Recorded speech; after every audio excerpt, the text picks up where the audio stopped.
Greetings, Americans. Today I am continuing my Genshin Impact stream. And today we're going to do Lyeny's story quest. Puppy!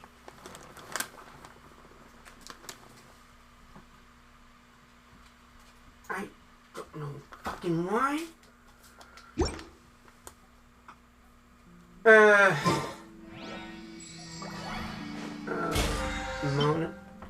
Mona Magistus. It was her happy birthday. Hey! Hey! Hey! Cool. Fragile resin.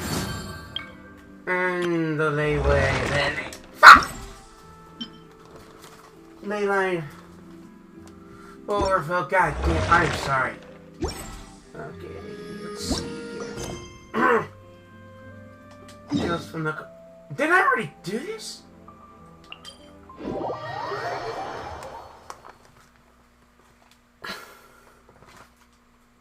What do you have, little girl?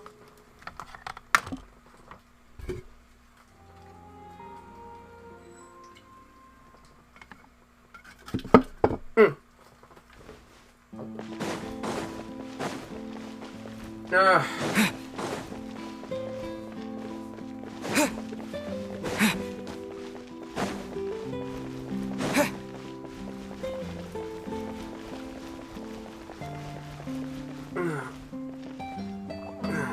it.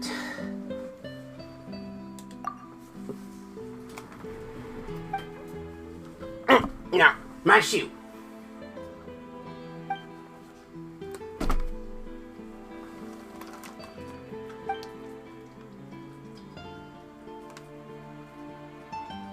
Dude, I thought we already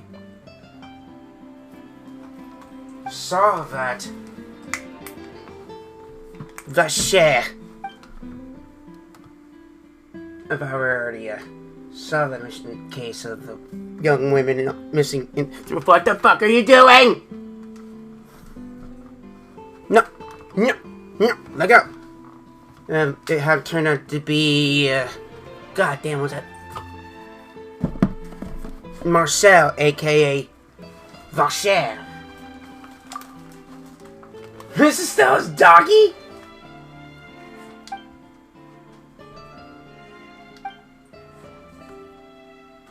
Hey!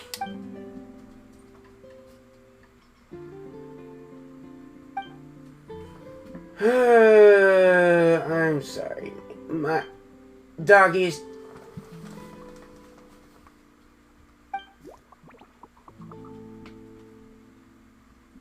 God damn, I know I should have fed her first. Hold on. Puppy! Hold on. Oi! Oh, you little... You little motherfucker.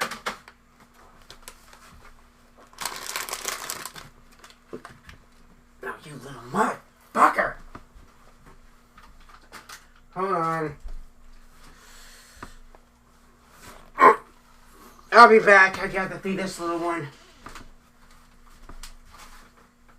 I don't see them. Bullshit.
Okay, I'm back.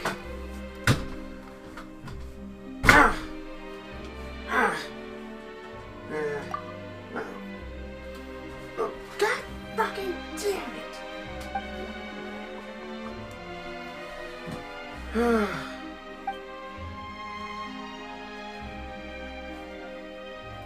I managed to feed her some of her food.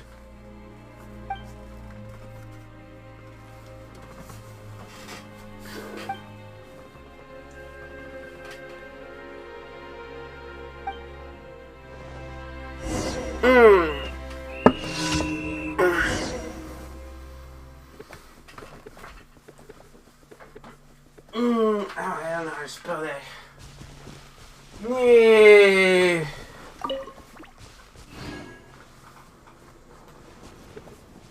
No, look at those just cute little wings.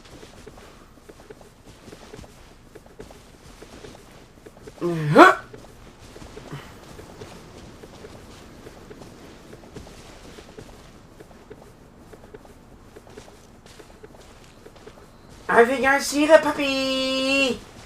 Oh, look how dapper he is! Look at that little dapper puppy.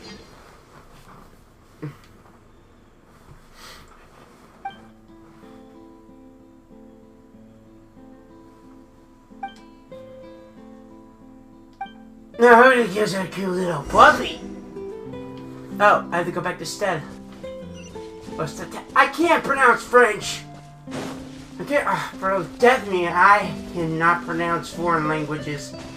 Foreign languages. Stead. Fuck! Man, drip! That dog has decent drip!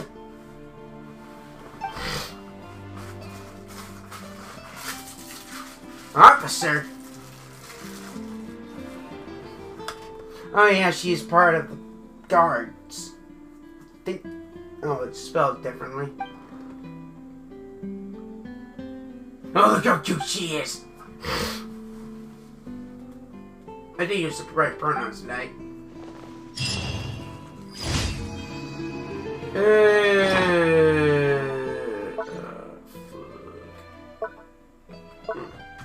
Oh, God fucking damn it!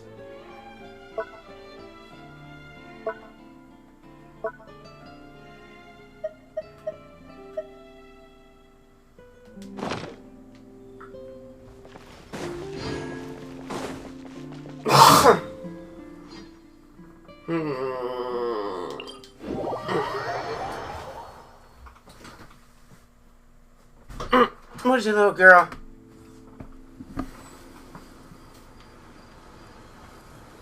I'm very busy. I'm very busy.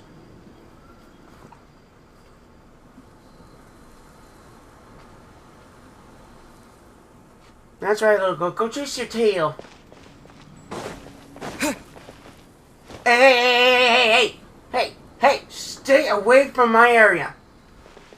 Stay away from my recording area.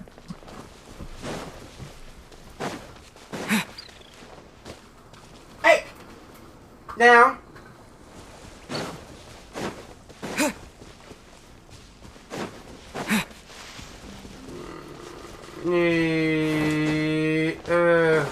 I decided to switch to Ayaka in her Fontaine outfit. Oh no!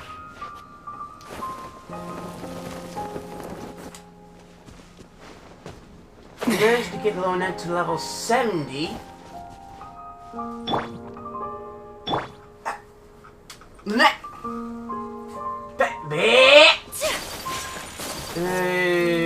Hydro Phantoms.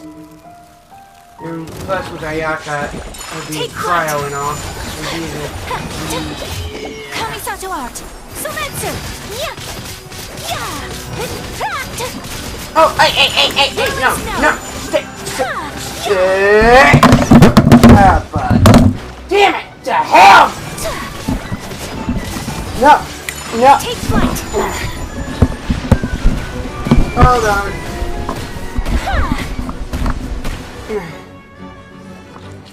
Stop it! Stop it!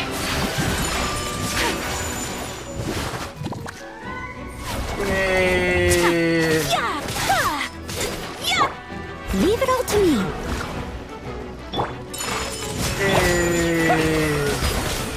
Over here.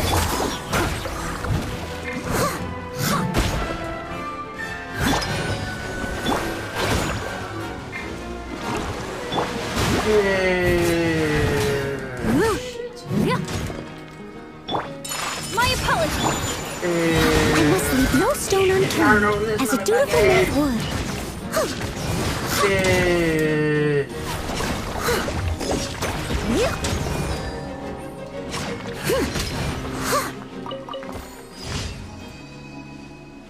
Yeah.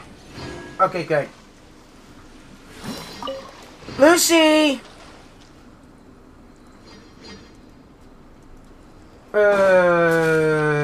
Destroy all puffer fruit. Going now! Looks like I'm going... Hello. Lucy?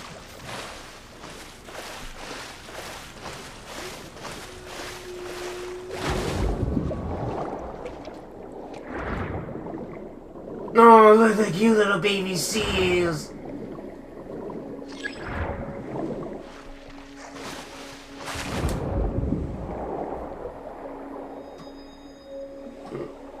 I'm sorry. Fuck! My mom and my sister always do this shit.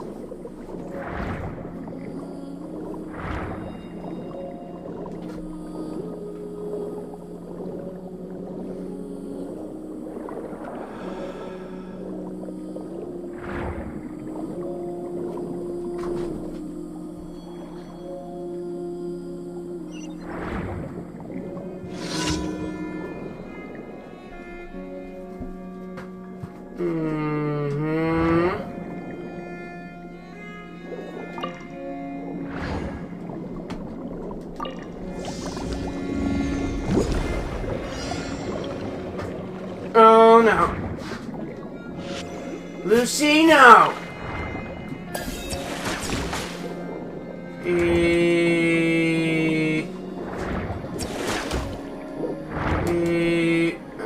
Damn it.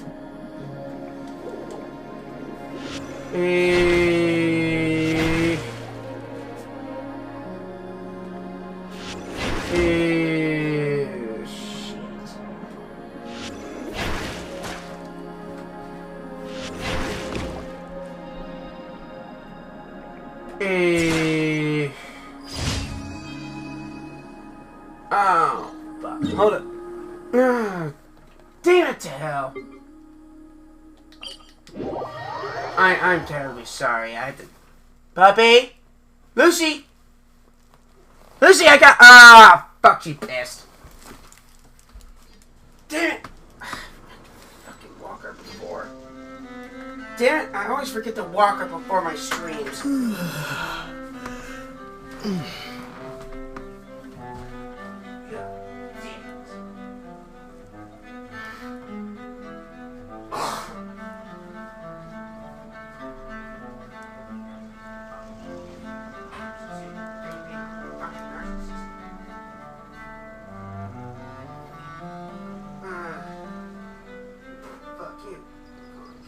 Puppy! Lucy! Oh. Lucy!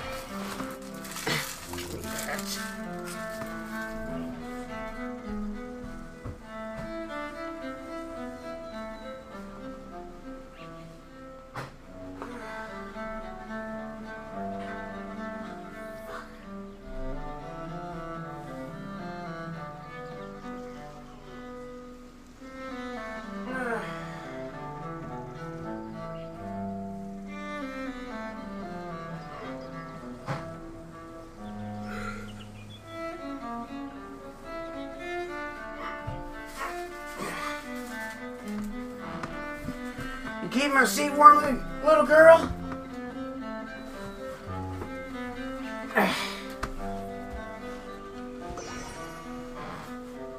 Excuse me? I'm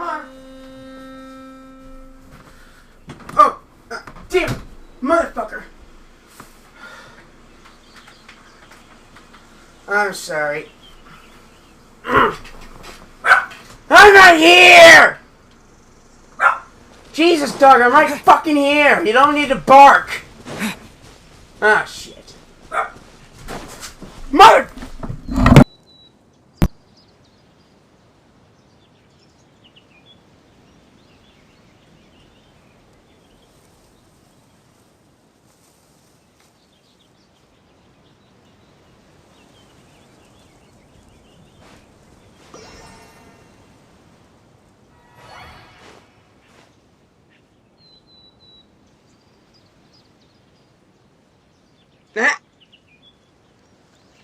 Oh, fucking hell, Lucy!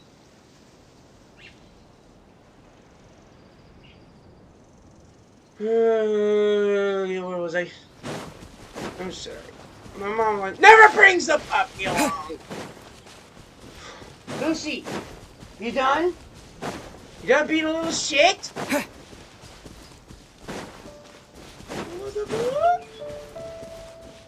You done being an annoying little shit?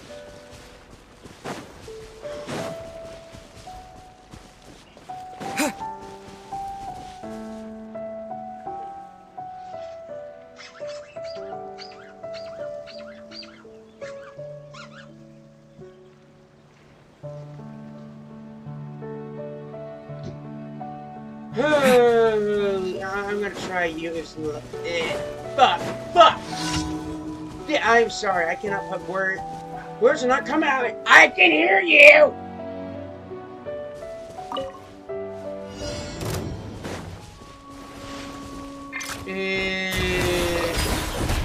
Leave it all to me. Whirling. Hey, embrace the ice. Bobby, no. Yeah. My apologies. Sorry. I'm trying to. Puppy, stay away from there, you naughty little shit!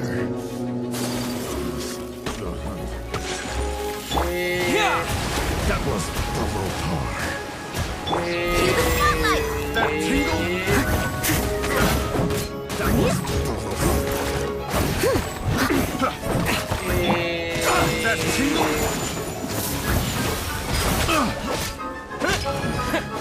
The hunter becomes the hunted. Take flight.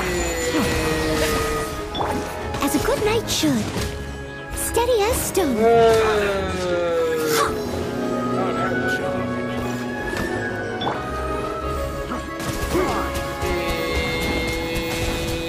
Water jet.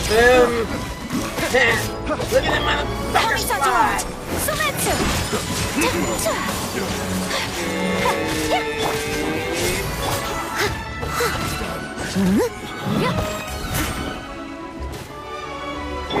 Bombs away. Pyro. Yeah. Fry. As a dutiful maid would. Yeah, I did. I'm sorry. Hold on.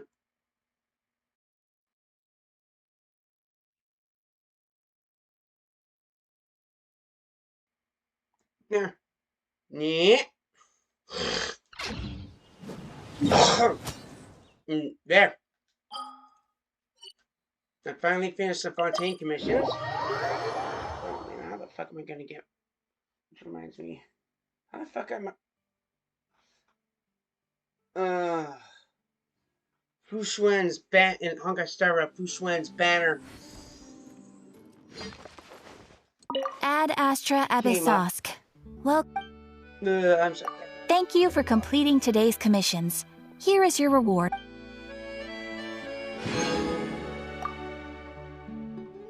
Ad Astra Abyssosk. Welcome to the Adventurers Guild. Down.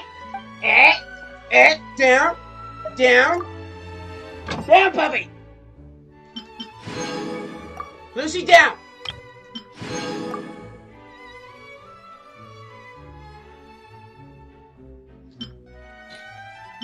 Damn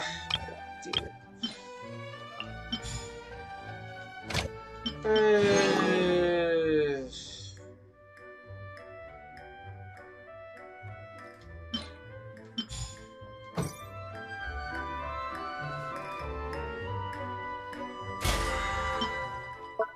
Sorry,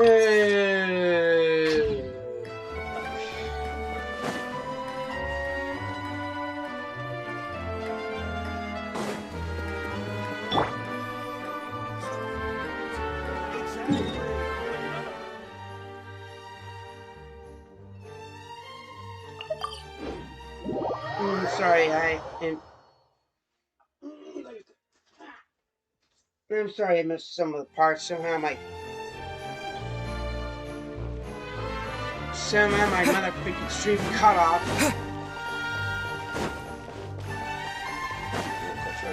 Little shit.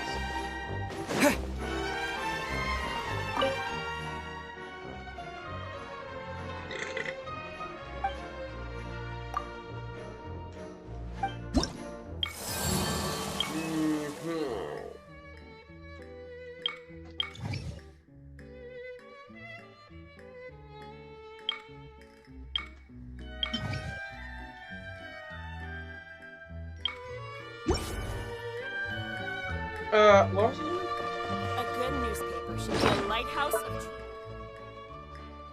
Lucy! Stay out of Bex's room! Oh, god damn, she jumped! Fuck! Lucy!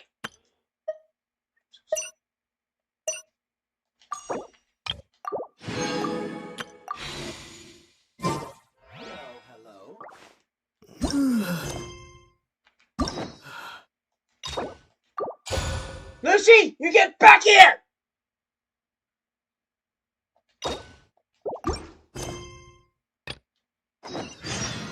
The Phantom Thief's reappearance.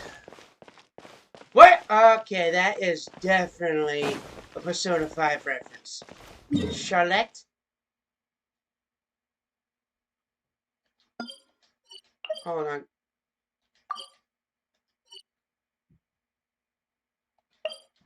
Hold on. I gotta get the damn puppy out of the world.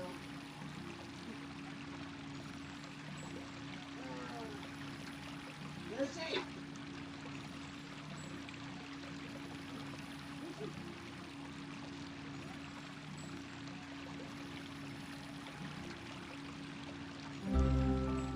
We cannot just rely on the ocean's self-cleaning ability.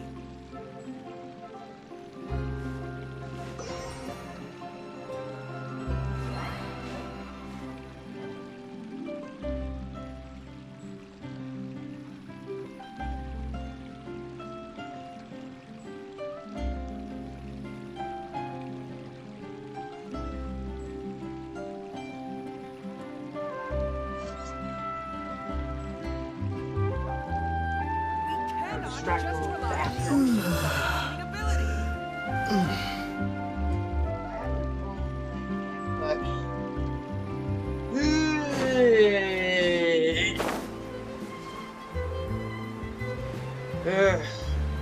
I did pull both her brother and sister. Hey, isn't that Charlotte? Ah, Charlotte! I see. So you believe that this warning letter was sent by the Phantom Weasel?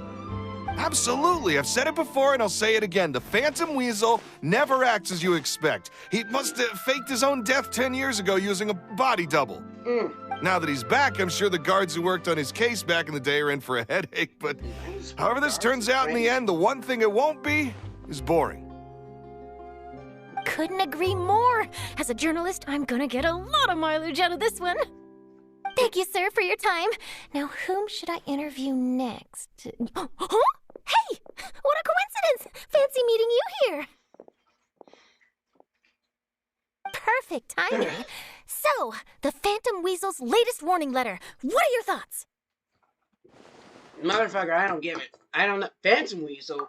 Yeah, this is the first time we're hearing of this one. Could you clue us in? Huh? Oh, sorry. Yes, this case is from a decade ago. Fucking I guess God! you would know Damn about it. Well, not to worry. You're in good hands because I'm a professional. The story goes like this. I'm sorry, my dog got 10 or so years ago, a phantom thief became active in the court of Fontaine. Known only as the Weasel. nobody knew his true identity. And authorities never managed to catch him. Wow, cool! He sounds like one of those mysterious night burglars that you read about in novels. Precisely. Well, except the part where they actually have a good reputation. Our weasel targeted whatever people held dear, and no one was safe from his predations. He would just as soon steal a necklace from a rich merchant's safe as he would a toy doll given to a commoner child for their birthday. Sounds like an absolute weirdo. I know. The phantom thieves you read about in novels rob the rich to pay the poor, but this guy did not discriminate. Unsurprisingly, this didn't work wonders for his public reputation. Every man and his dog wanted to see him behind bars. Yeesh. So, did they catch him? Not exactly. Hold on. There's a good chance that the weasel would still be at large to this day if it hadn't been for an accident 10 years ago. Right. A magician named Caesar fell to his death in a botched high-altitude escape performance. When the police went through his personal effects, they found a hoard of stolen loot and gadgets used for criminal activities. And that was how the Phantom Weasel's identity was revealed to all. Sure enough, thefts in Fontaine went down after Caesar's death. But today, 10 years on, the notorious thief has once again issued one of his warning letters and pasted it on the gate of the Opera Epiclese for all to see. I had to squeeze through the crowd this morning to get a photo as soon as I heard. Here, it's this one. Okay, I can't read this shit. So, this is the warning letter, huh? Let's see what he wrote. 3 days from now, when evening falls, I shall take from you that which you hold most dear at the Opera House, just as you did to me 10 years ago. This is, without a doubt, a clear declaration of criminal intent. After years of laying low, the Phantom Weasel is back with a vengeance. What once seemed like an open and shut case has been blown wide open again. But why has he re-emerged now? And what does he want? I sense an epic scoop, and I'm going for it. Uh-oh. If this thief will steal anything that other people value, does that mean even we might be targeted? He might steal all your favorite snacks. Really? Oh, let him try. If that, I'm gonna eat all our snacks right now. Let's see what he can do about that. Okay, the people have spoken. It's clear that the public are very concerned about the Phantom Weasel's reappearance. Let's see, I've got a photo of the letter, my interview notes. Yep, that should be enough to form the skeleton of my article. It does feel like something is missing, though. Something exclusive. Who should I interview next? I need someone with a more concrete connection to the weasel. Is that who I think it is? Yeah. Lyeny! Oh my god! Surprise! Did you do a surprise, motherfucker? Looks like he's performing some magic. Magic. Magician. Caesar! The Phantom Weasel! That's it! Let's go interview Lyeny! Fuck me. You see, the original Phantom Thief Caesar was a magician too! And what do Phantom Thieves and magicians have in common? They both have an air of mystery about them. Perhaps there's a connection there. Are you serious? What sort of a deduction is that? Oh, relax. My journalistic instinct tells me that an exclusive news story is better. Let's go. No time for delay. Hi, puppy. Hi, puppy.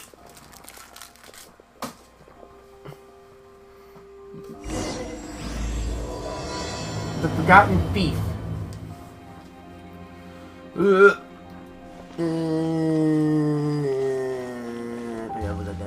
God fucking damn it!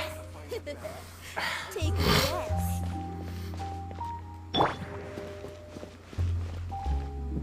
Wow, Mr. Magician! How did you know which card I picked? Oh, it's simple. Come closer and I'll let you in on my secret. Magicians have a special skill called telepathy, which means we can read other people's minds. Really? Then, what am I thinking now? Well, first you need to relax. Because I can see that you're clenching your fist in your mind, as if to say, no, I mustn't let him guess it. Aww. Girl, yes, I know you're a good girl. You're a cute little girl. And now you're getting a little flustered. You're trying to find a way to empty your mind, to think of nothing at all. But the more you try to hide a secret, the easier it'll come out. You snuck out from home today, didn't you? You told your family a little lie so you could come out and play. Now, that's not a good habit. You can tell? Oh boy, you really can read my mind. Of course. And that's the end of my performance. You should really be heading home. Remember to apologize to your family, all right? They must be worried about you. All right, got it. Bye, Mr. Magician.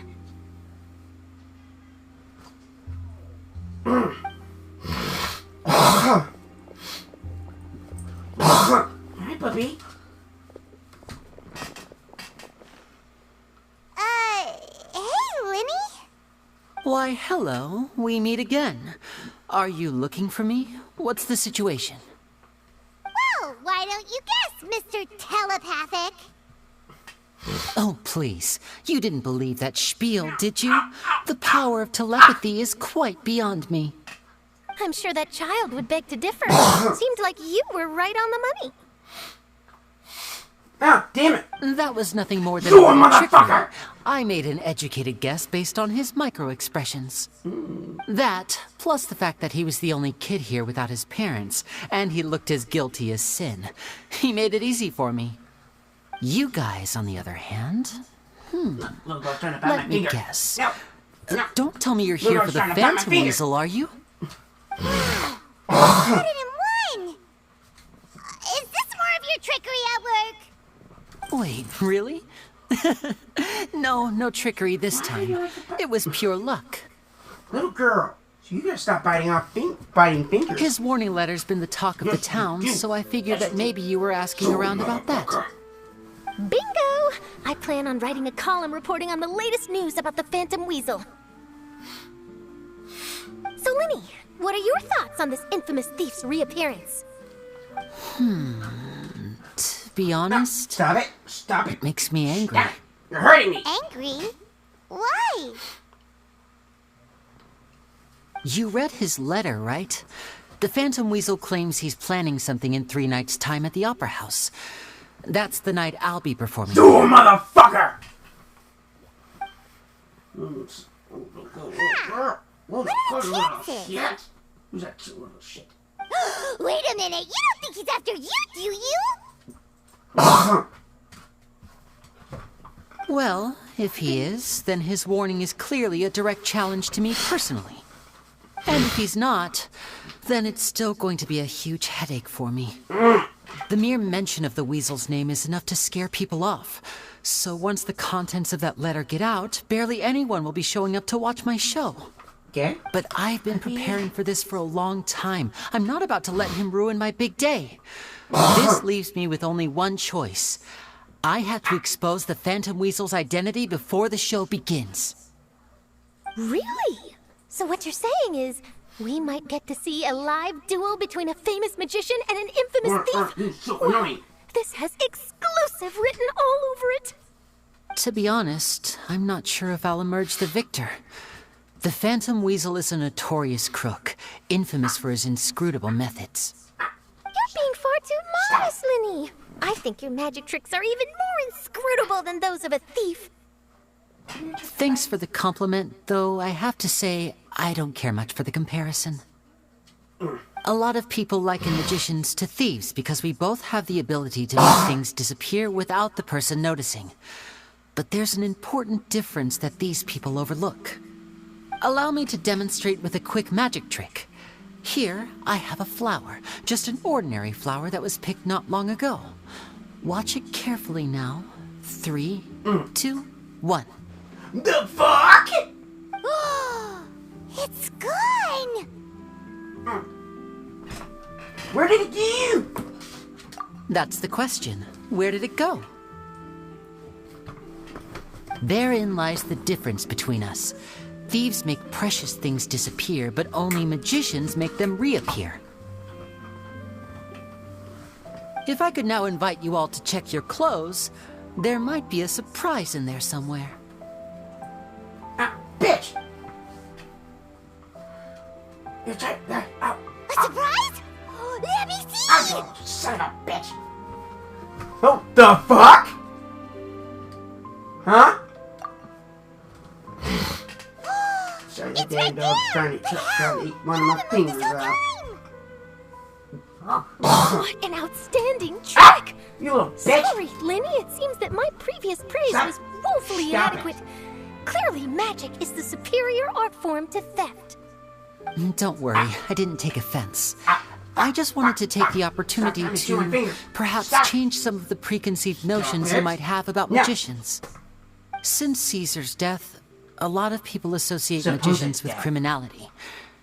It can be quite frustrating. I can imagine. Coming back to the trick just now, might I presume that you are well versed in floral symbolism? For example, magicians often use rainbow roses in their flower-related performances to represent passion and romantic encounters. Go get one of your toys. But you use a Lumidu spell, which, if I'm not mistaken, allude to separations. I'm curious to know if there's any deeper meaning behind this choice? Impressive knowledge. It's no wonder you're such a successful journalist. But I'm afraid I don't know the first thing about floral symbolism. I'm just in the habit of using Lumidu spells in my magic. It sounds like something I should look into, though. I'll buy myself a copy of Fontaine's Floral Language Facts when I have some time. But it'll have to wait until this phantom weasel business is behind us. Well noted. In that case, this brings us to the end of our interview. I, for one, am looking forward to the final showdown between you and the thief.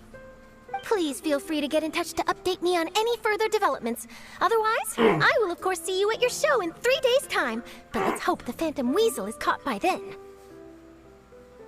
If there's nothing else, I'll be off. You've given me lots to work with here, and I've got no time to lose if I want to write that exclusive piece. I'll see you all later. No. No. No. You motherfucker. So, Lyeny, are you gonna tell us how you did that flower trick now? Dude, I didn't know I did it. I'm afraid that's my little secret. Well, magicians are entitled to their secrets. But Paimon's really itching to know how it's done. You feel it too, right? So itchy. Phantom Weasel. Not so itchy then, huh? Well, since you're so concerned, how would you like to serve as my temporary magician's assistants and help me investigate? Magician's assistants? Oh, that sounds fun! Assistants are technically magicians too! Also, it'll bring us one step closer to figuring out how that darn trick is done! Shall we go for it? Yeah, we'll help you with your investigation. Excellent. Thank you for putting your trust in moi. The first thing we need to look into is who Caesar really was. If he truly was the Phantom Weasel, that means that the weasel is dead, and whoever wrote this warning letter is just a copycat criminal. But if he wasn't the weasel? Well, that'll make things more interesting. It would mean that the weasel lives, and he's been laying low all this time in some corner of Fontaine. And if we're investigating Caesar, his fiancée Gemma is a good place to start. Word is that she visits the cemetery often, so I asked Lynette to wait for her there. We should make a move. Let's go and rendezvous with Lynette.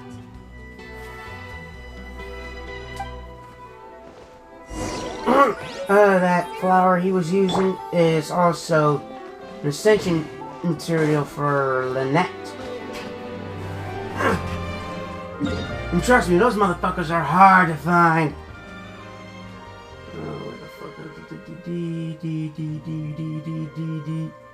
West slopes of Mount Alaramo. Fuck! I can't. Goddamn. I can't say French. I can't say French shit as well as Asian shit. That's Asian pronunciations. I kind of suck at it. No, that's what happens when you're... that's what happens when you've been mostly taught English most of your fucking life. Hell, I could even talk Klingon when I was in the womb. My dad knew, but the people have to be a massive ass cat. Don't like French.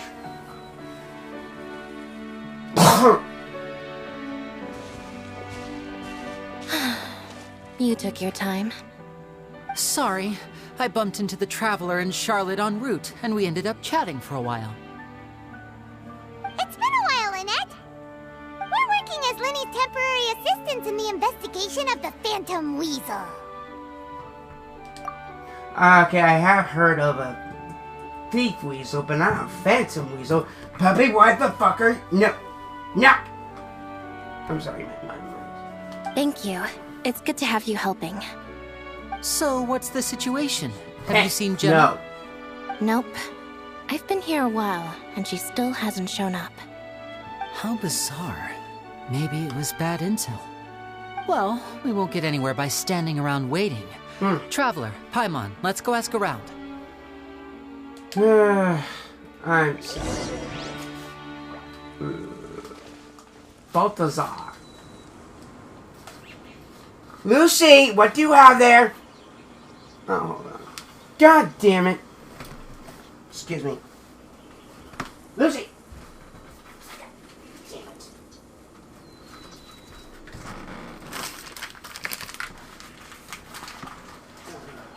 it.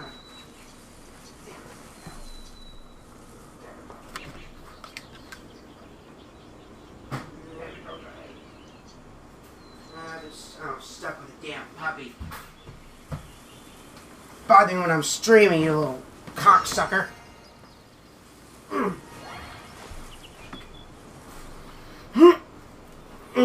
know you. Okay, go bother Daddy. Oh, I don't use the. I don't like to use the word cocksucker as a derogatory term for women. Except for my exceptions for that dog, my mom, and my sister. Excuse me, good sir. Do you by any chance know a Gemma? Gemma? You mean Caesar's fiancé? Sure I do. What's this about? I'm just trying to get a hold of her because I need her help with something. I heard she comes here a lot. Yeah, she does. Poor thing. It's no secret why either. She's heartsick. Ever since Caesar passed away, she's been coming here once every week to clean his grave. Often she just sits there in front of his headstone, lost in thought. Sometimes she talks to herself.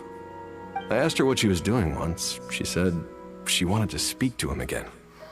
She knows he's gone and can't hear her from the grave, but she just likes to spend time there, telling her fiancé all about how her life is going. And she's been doing this ever since Caesar passed away? Oh, so 10 thank you, years. Wow. Elisa, Their love must have been Elisa really Parker. strong. Elisa Parker,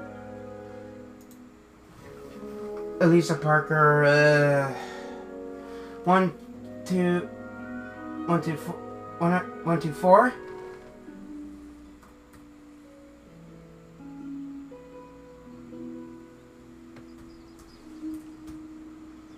Welcome to the stream.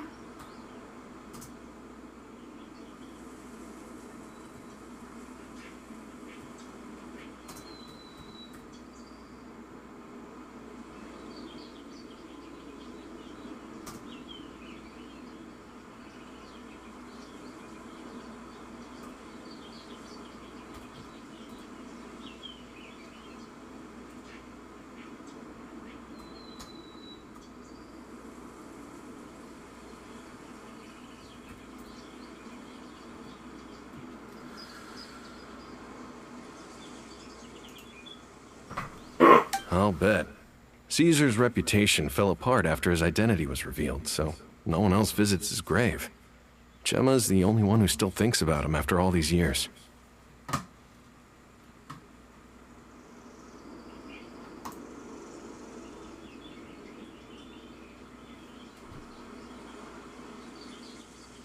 I don't know if the mind lives on in the waters after death, but if it does, I'm sure Caesar must be grateful to have someone who remembers him fondly.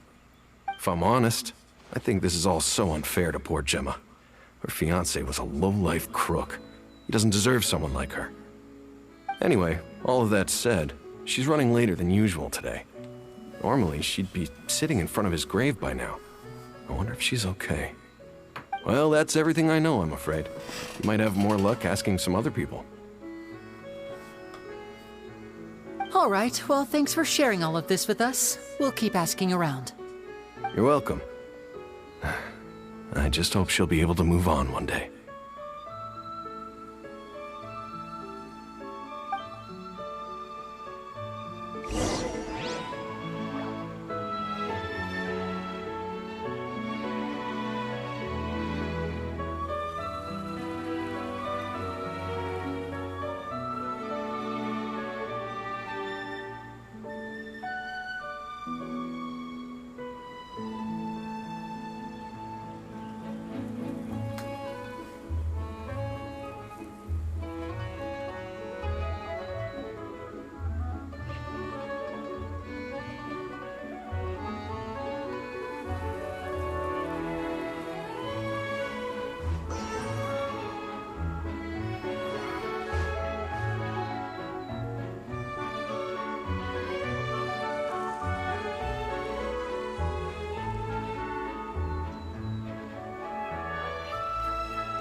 I'm sorry, I was at my...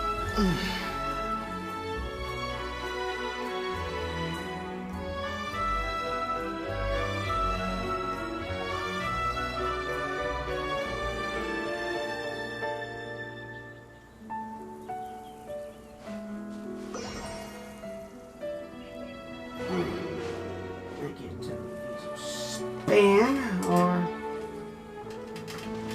Okay, whatever, Gracia? Did you hear the news? They're saying the Phantom Weasel's back. You're kidding. Wait, isn't he dead? I don't know anymore. All sorts of news flying around nowadays. I can never tell what's true and what isn't. But what if, just hypothetically, I mean, what if this Weasel's the real deal and Caesar was framed? Called it. Seriously, 10 years ago, on the day it all went down, I said to myself, you know what? This guy's been set up. The Caesar I knew was a good guy. He gave balloons to children on the street, for Pete's sake. What, are we supposed to believe that he was a balloon thief or something? Give me a break. Oh, please. Weren't you the one cursing his name to high heaven when the police announced the news? You were all, oh, that gosh darn lousy son of a, you think you know a guy, or words to that effect. Wait, did I say that? I don't seem to recall.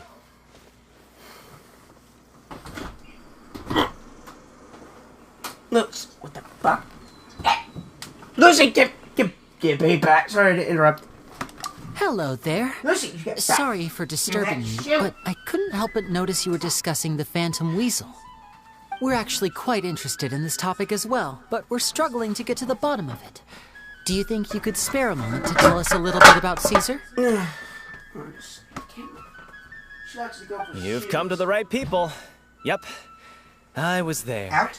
Back when Caesar used to perform magic tricks on the street. He was a great magician.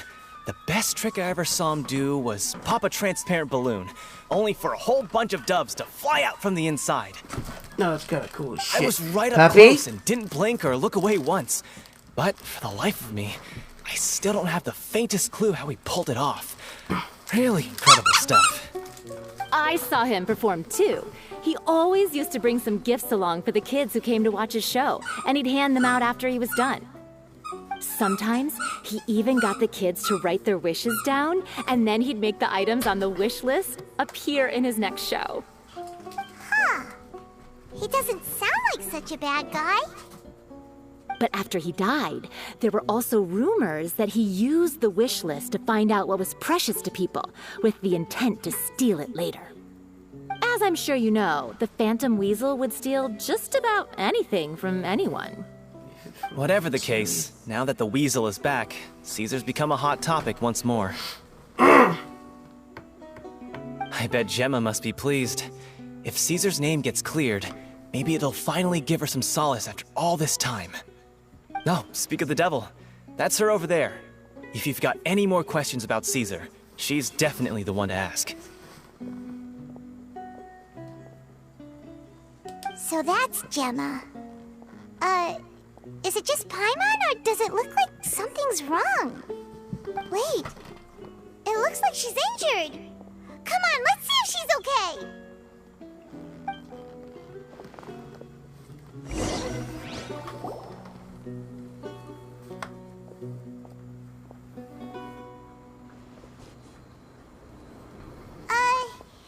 Hi there.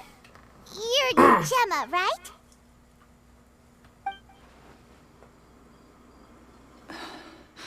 Who's asking?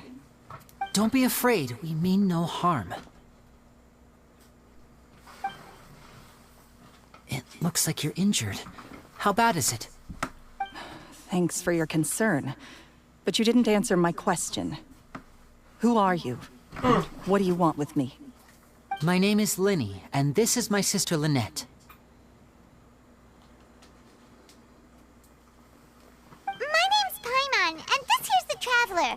We're investigating the Phantom Weasel. The Weasel posted a warning letter this morning. If he still lives, that means that Caesar was falsely accused. You knew Caesar better than anyone else. So if you're willing, we'd love to hear what you think about all this. I promise you can trust us. We won't hurt you. In fact, we'll do all we can to keep you safe. I never believed that he was the Weasel. Huh. I suspected as much. Okay, so going back 10 years, do you remember anything strange in the weeks leading up to the accident? Did Caesar have a falling out with anyone, for instance? No, not that I know of. Got it. All right, sorry for disturbing you. If you don't have any more questions, please leave. I want to be alone with him.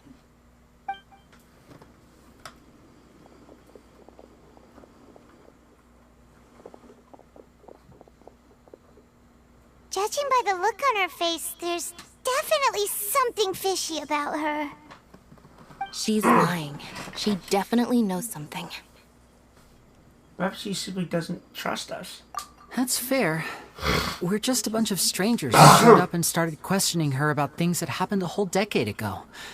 It makes sense that she'd be wary around us. In any case, I doubt we'll get any further here, so let's call it a day. Meet me outside Hotel de Boer tomorrow, and then we'll start the next step of our plan.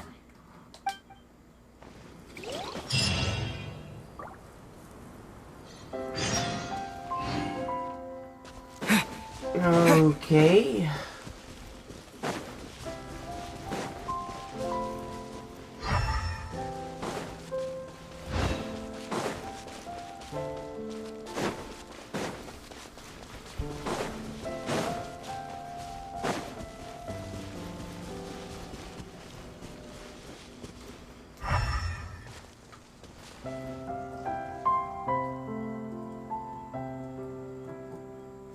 Cabina.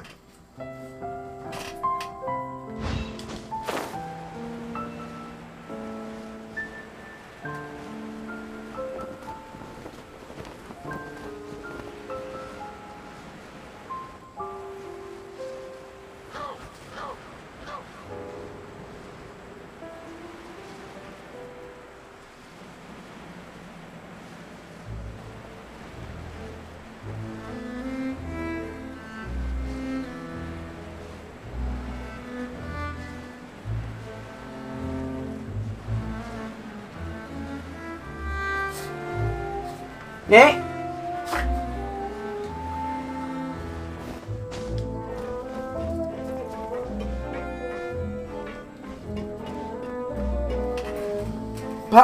Puppy, what do you have?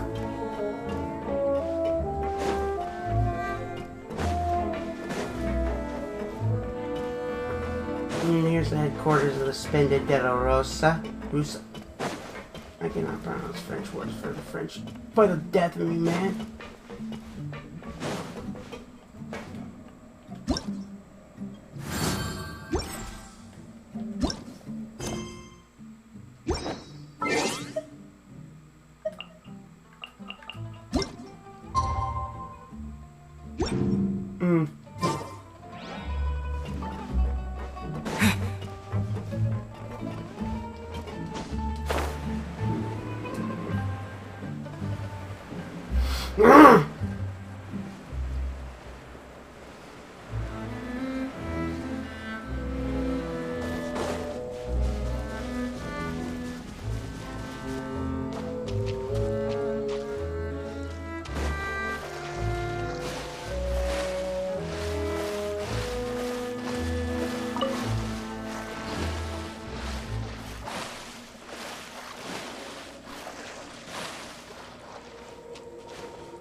Huh? Hey! Lucy? Lucy? It's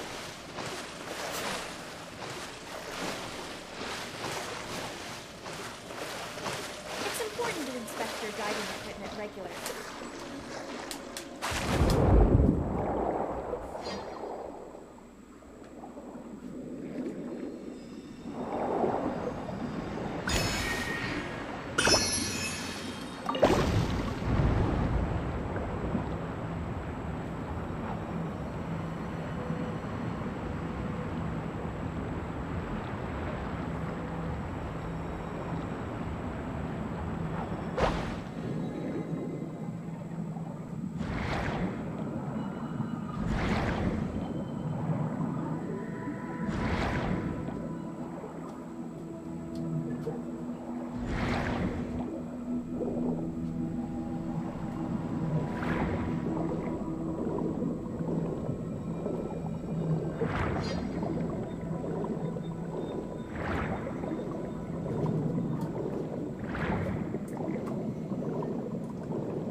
No, I'm not doing nothing.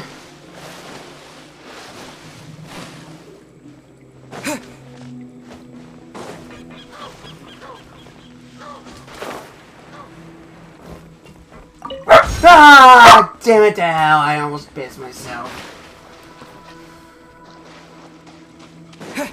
Ooh.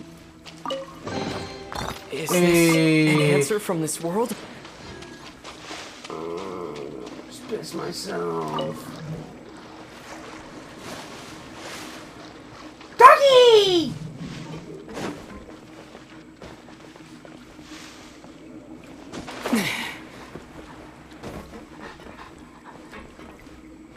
Hey, little boy. Oh, I can feed the puppy? There you go, little boy. There you go, little boy. There's your food. There's your food.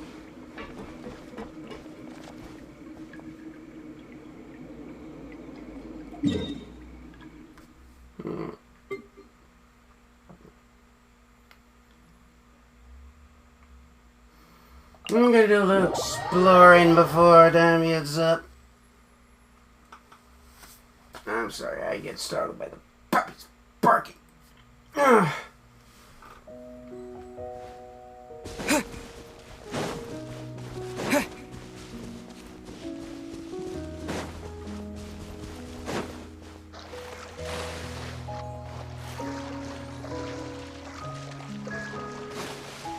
Holy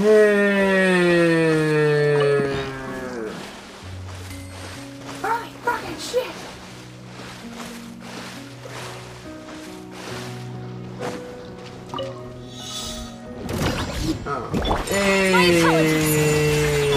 Let the magic begin! I must leave no stone unturned. Embrace the ice! Yeah. Take flight! Ha! Yeah! Ha! Ta! Ha! Ta! Yeah! Ta! Yeah! Ta! My apologies! Yeah! Ha! Ha! Leave it all to me. Whirling step! Water jet!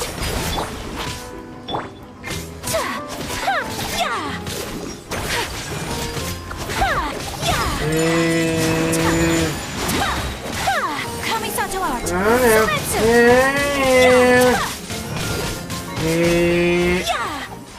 Yay! Collecting rare and exquisite treasures. Fuck. Yes, this seems suitably sophisticated.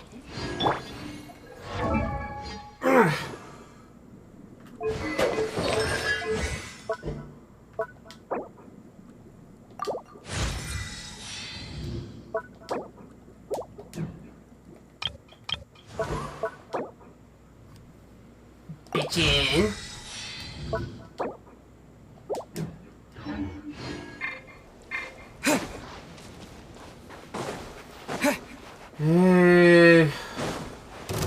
Go! I must leave no stone unturned, as a good knight should.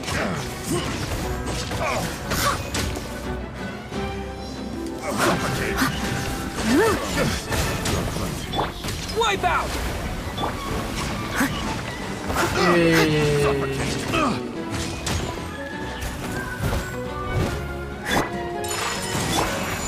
Water jet!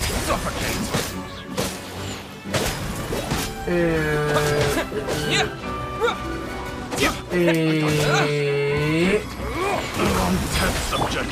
Take flight! Be amazed!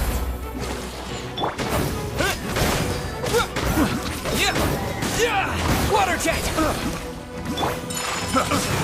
Embrace the ice!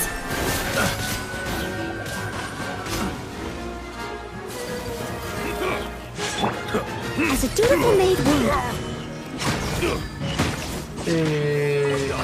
What's it done? Ooh, wonderful.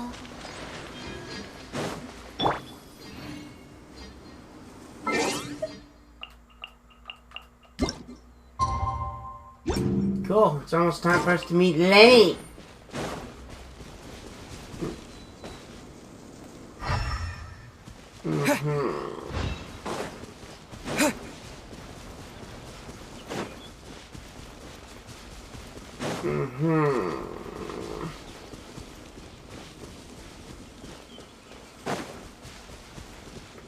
Oh, that felt good.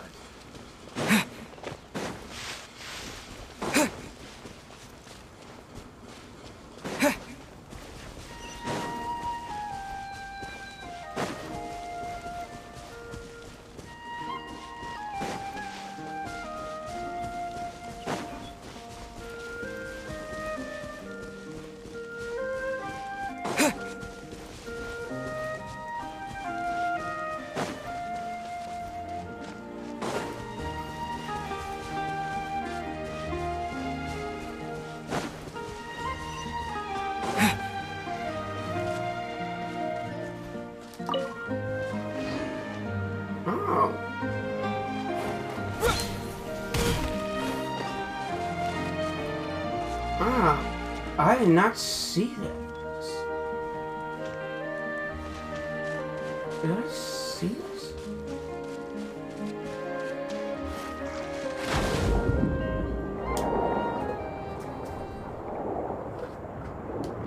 Puppy! What? Oh no.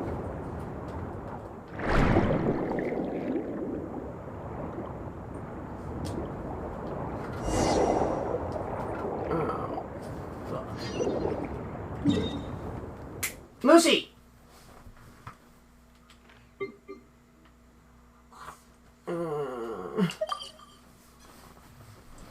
Lucy!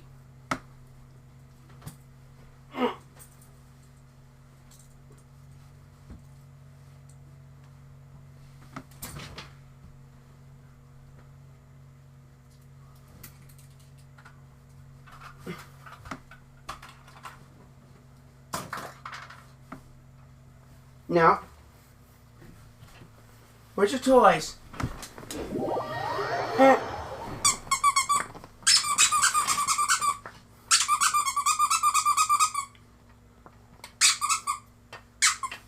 Lucy? Lucy? Off the bed.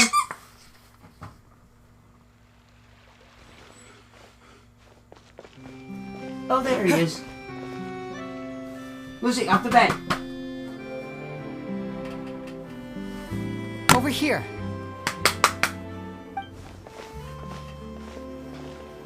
Lynette's not joining us today?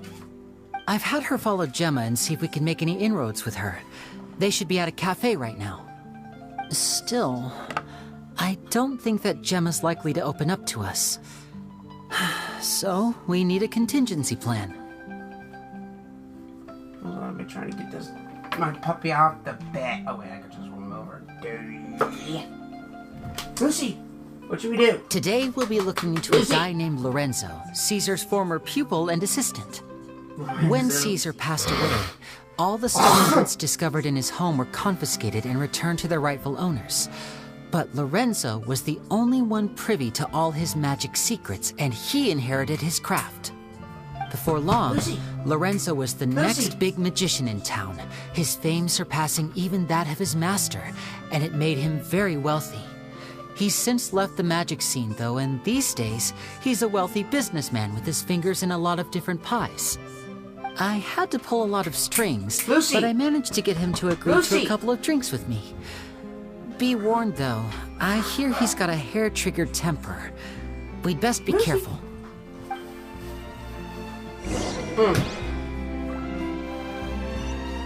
Lorenzo. Oh. And this is the place where we met Nadia. I think main reason why Paimon didn't turn to water because only natives from Fontaine can be dissolved. And just like Marcel, aka Valcher, he's originally from Chesnaya. Every time I hear fucking Chesnaya, I think of the Patui. You neglected to mention that you were bringing 2 other people with you. My apologies. These 2 are my assistants. When they heard that I was meeting with the former magic maestro himself, they begged and pleaded with me to bring them along. And if it's no trouble, a couple of autographs would really make their day. Oh, forget the pleasantries. Just sit.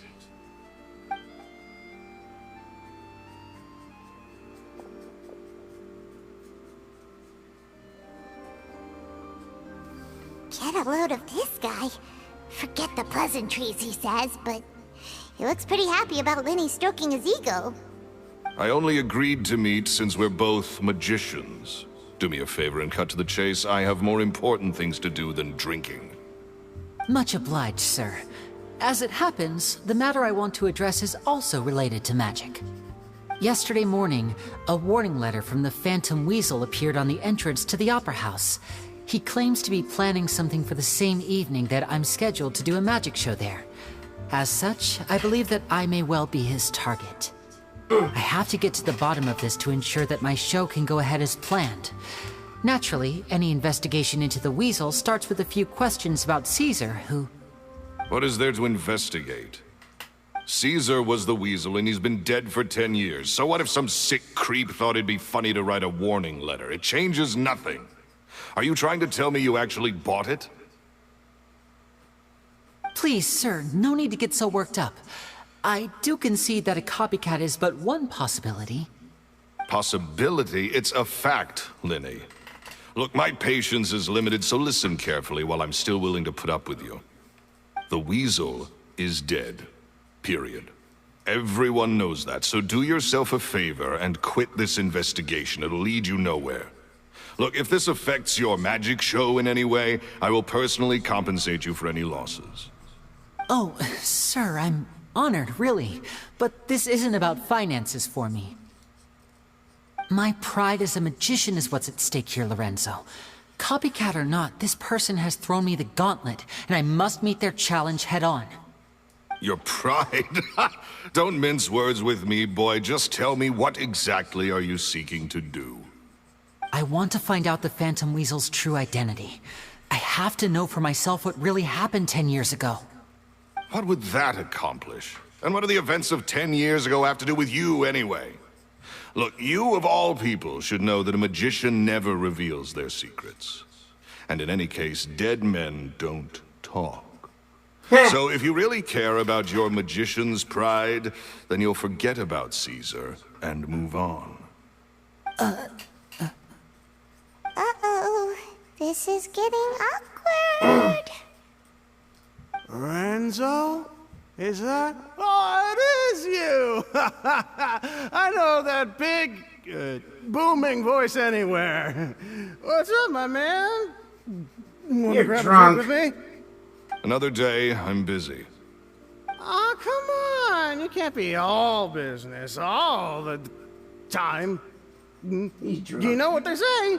Live fast, die young. You gotta learn how to kick back and relax once in a while. If I wanted your life advice, I'd ask for it. Now get out of my face and go be drunk somewhere else. Sorry, my good sir. I don't believe I've had the pleasure. Oh, hey! Edmondo. He and I are business pals. We worked together a bunch of times. This is your first time meeting him? Oh, he's always like this. Foul-mouthed and hard-nosed. Never heard a kind word out of this guy the whole time I've known him. And he wonders why he can't get a girlfriend. Despite being, what, pushing 40, 30, something? Anyway, point is, a lot older than when he first got rejected by the girl he was into. And he's still into, from what I hear. Shut up and get out of my face. Another word out of you and you can forget about doing business with me ever again. Do I make myself clear? Sorry, I may have had a little too much to drink. A little? I'm gonna leave. Don't work too hard.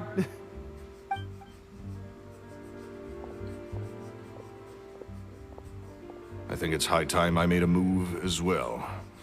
If you really want to investigate this, Lyeny, be my guest. But if nothing good comes of it, don't say I didn't warn you.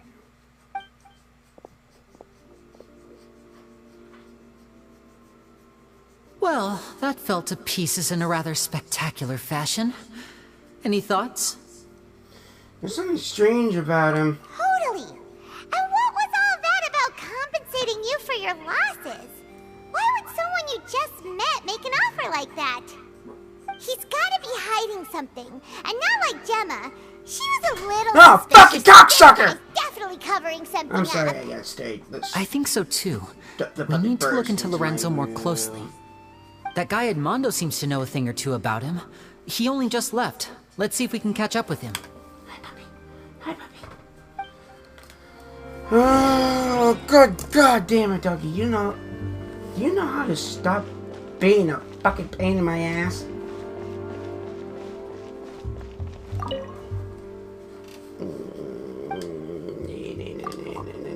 Let's see what they have. Ooh, recipes. Fanta. Ha!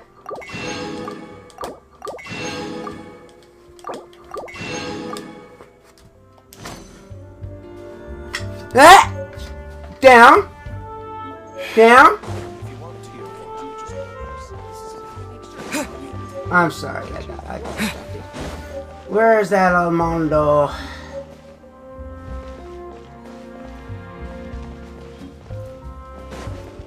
I think he's outside. I think he went outside.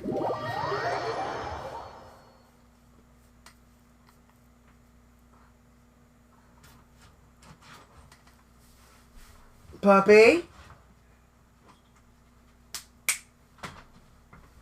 Lucy! Lucy! Lucy!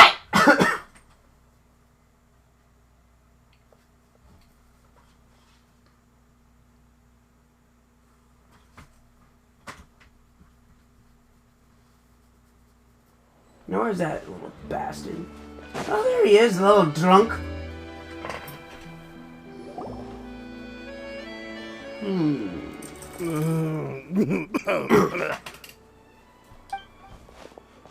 You okay there? Who are you? Oh, it's you guys. Don't worry about me. I must have had one too many. I just need to ride it out.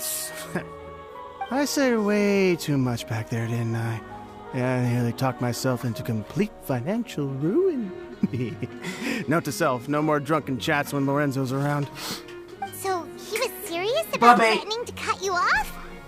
I knew he was a bad egg! Hey! Keep your voice down. Don't go prying into Lorenzo's personal affairs. Bad things happen to people who ask too many questions. Or make an enemy out of them. What kind of bad things? Don't even ask. I'm sorry. I'm gonna have to cut this conversation short. I'm not crossing that line again. And take it from me, trouble with Lorenzo is one thing you don't need in your life. You saw him flare up back there. I don't know what you said to him, but clearly it touched a nerve. That's not a good sign. You're too young for this. Don't get in over your head. I'm leaving.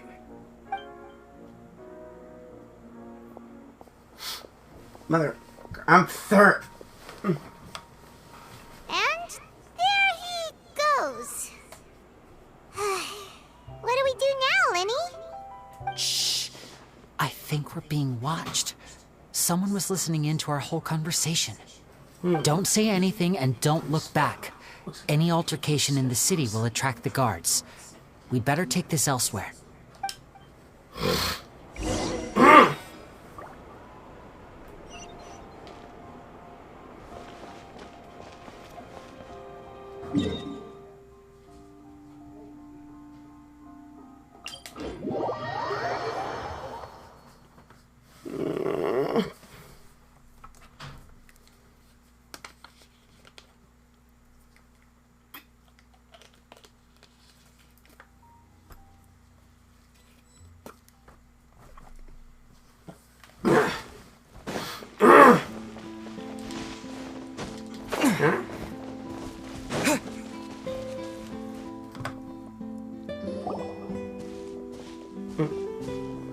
It's a swan. You followed us a long way. Why don't you come out and introduce yourselves? So you're Lyeny. And where's your sister? Ain't she with you today? Save us the trouble and go fetch her for us. Let's not drag this out. Paimon doesn't like the tone of your voice, mister! Who sent you, huh? Save your questions, missy. You ain't gonna need answers where you're going. Capiche? Oh, who wants an ass Looks like we kicking? can't avoid this fight. Now, I'm not the strongest fighter, so I hope you're ready to back me up. Oh, I'm gonna... Don't worry, we got this! Oh, I'm gonna tear the floor with these motherfuckers. Now disappear! Hey, whoa, hello. Water jet! Bombs away! Hey.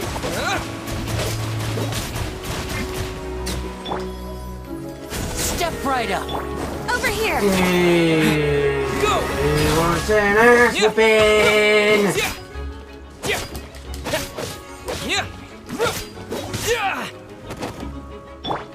My apologies! Go! Sakura swirl!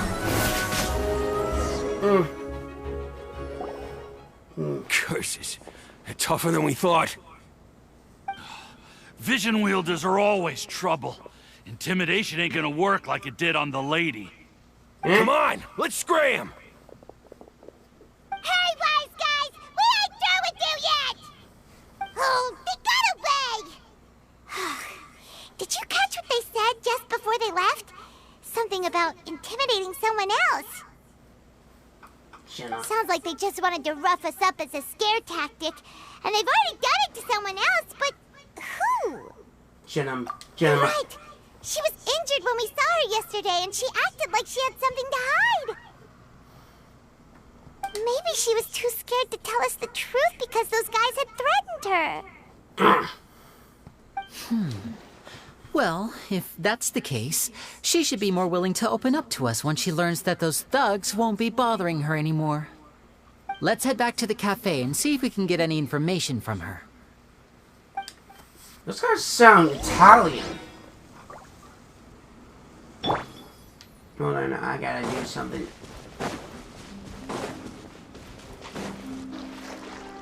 Oh, it's... I don't know.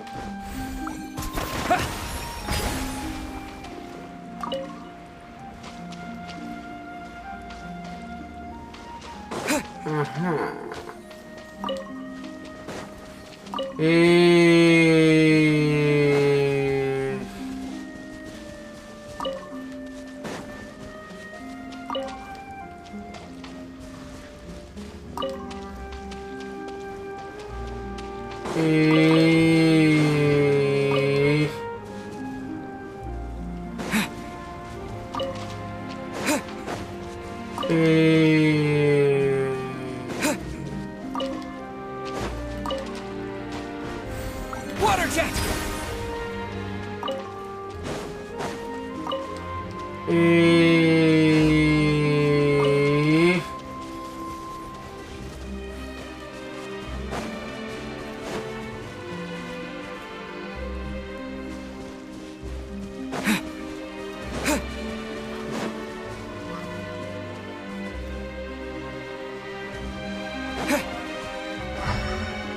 Sworn I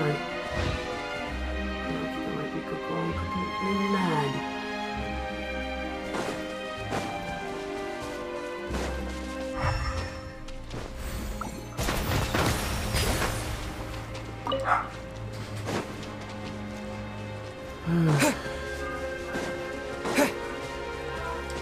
Puppy?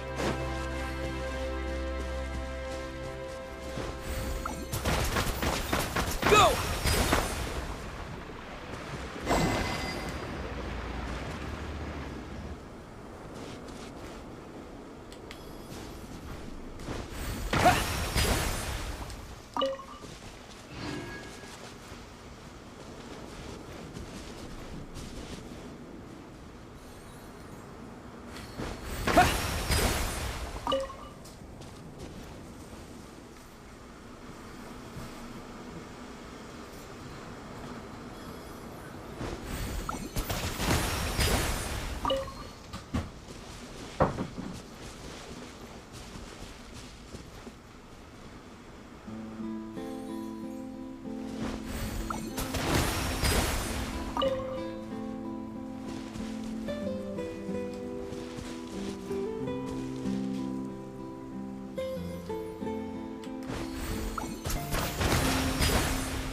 Water jet!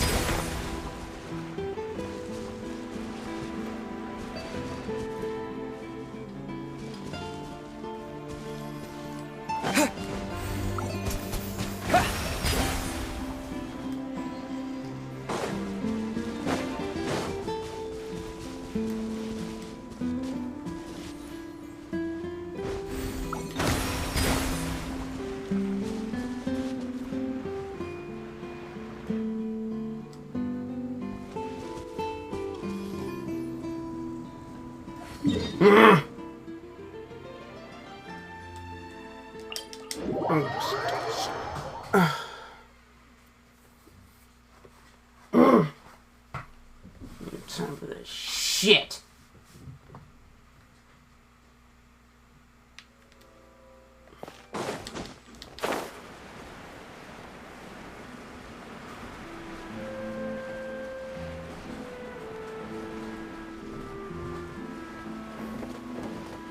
Superior landing!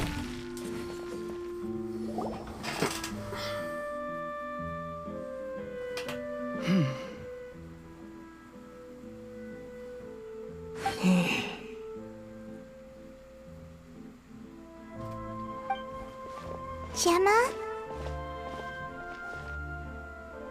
You again. What is it this time? We just ran into the men who've been threatening you, and we gave them a taste of their own medicine. So, you can relax now. We're here to protect you. What? Why? I didn't tell you anything. Why would they come after you? Sounds like they're no strangers to you. That's putting it mildly. I know them all too well, and I hate them with every fiber of my being. It's been 10 long years, and still every time I try to look into Caesar's death, they show up and warn me not to do anything stupid. How do I know I can trust you? Do you really think you can get to the bottom of it all? And why are you doing this?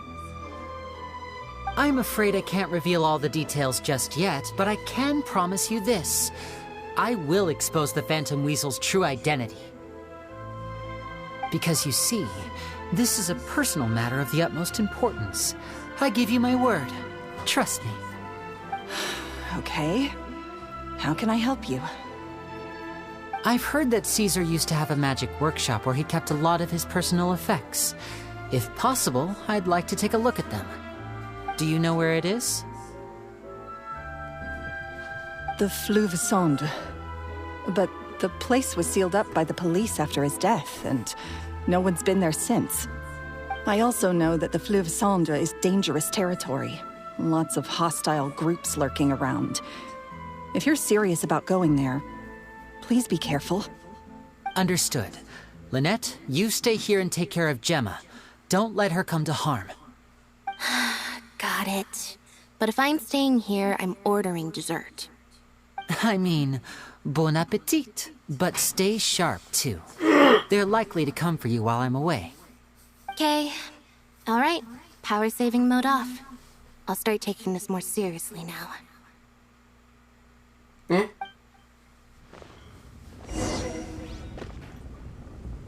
Copy is life.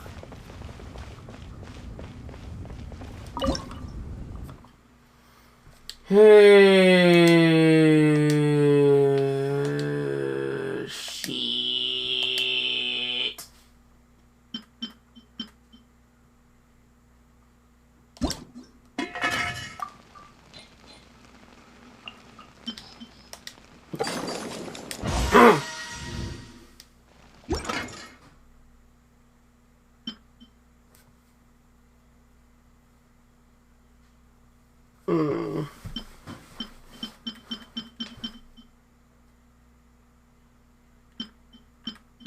Stick tart.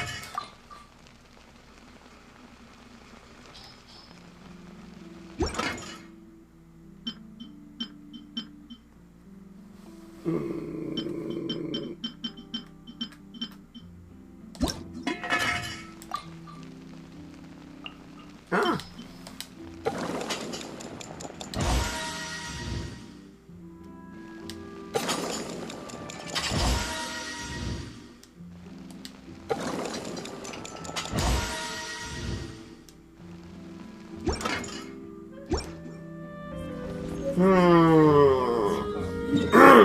Now where is Caesar's work shop?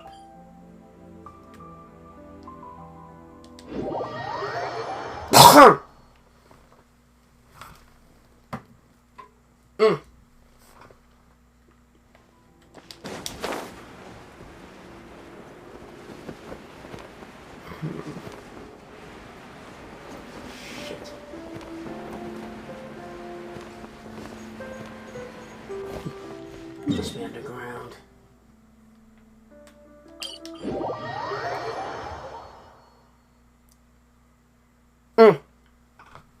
They must be in the sewers.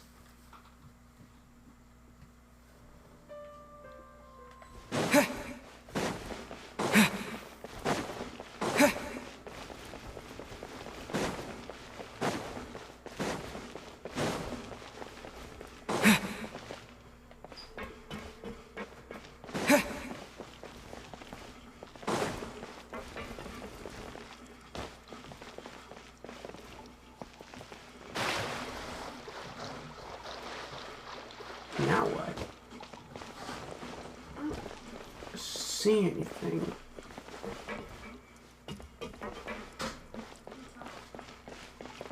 Oh. Okay. If Gemma gave us the right location, then the workshop should be right nearby. Looks like these boxes are blocking the entrance. Let's shift them away first. There we go. It should be just down here. Okay.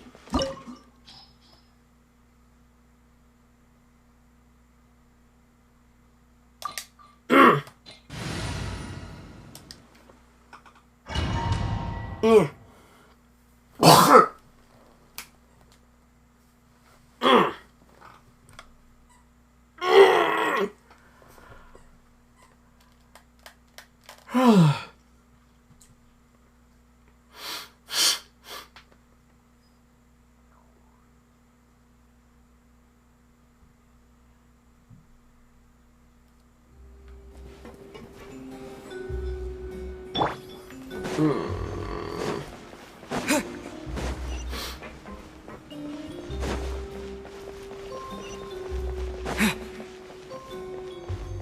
Uh-oh.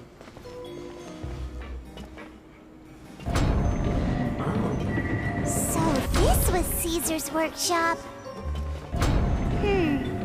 Nothing suspicious here, just normal magic props. Let's head in further.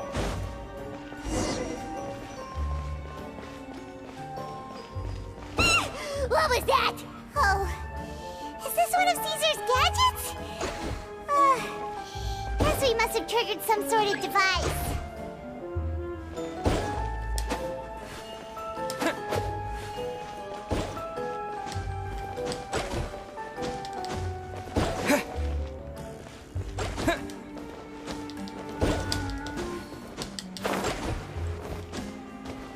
Yeah.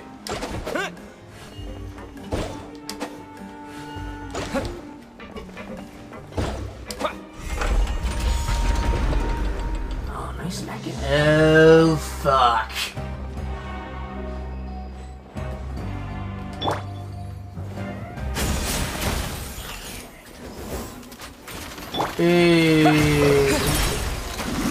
Let the magic begin! Step on up! So rude!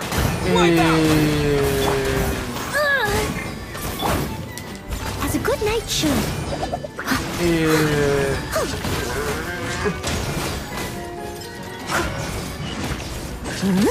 Yeah.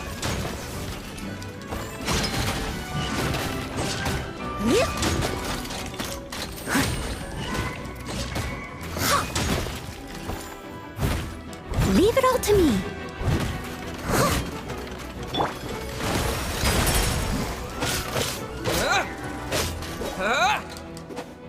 Whoa. Look. The doll in the box is glowing. What the fuck? Oh, if Lyeny is an archer.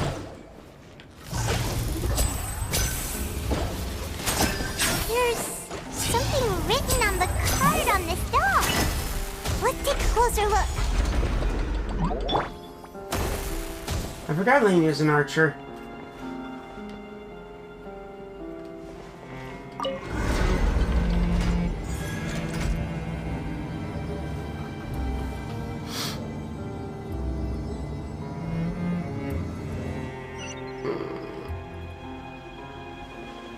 What the fuck? These magic boxes are moving. What do we do? One of them looks different from the rest. Let's investigate. Oh no.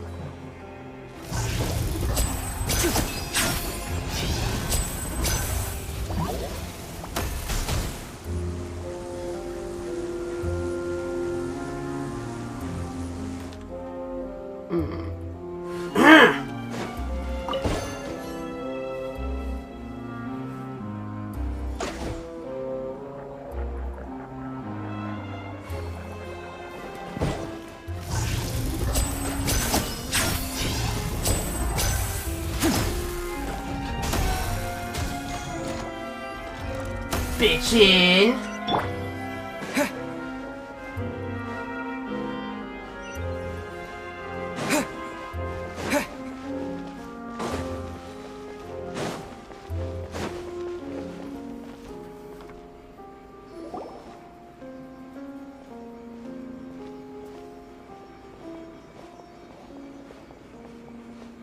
That's weird. Have we reached the end already? There's nothing here. Maybe this was a wasted trip. Lyeny, what are you looking at? This place seems a little too ordinary for a magician's workshop. There's a distinct lack of mystery. We've triggered quite a few devices on the way here. I'm starting to wonder whether Caesar built this whole place as one big, elaborate magic contraption.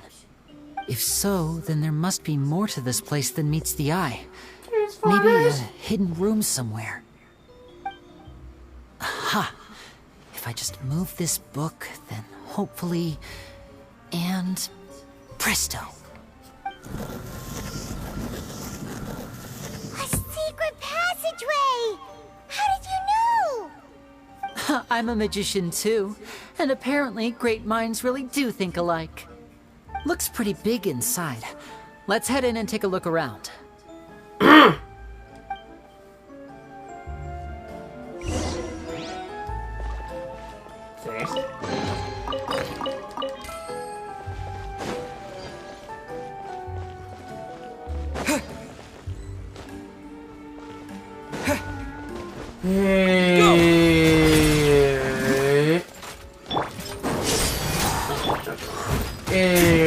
Steady as stone.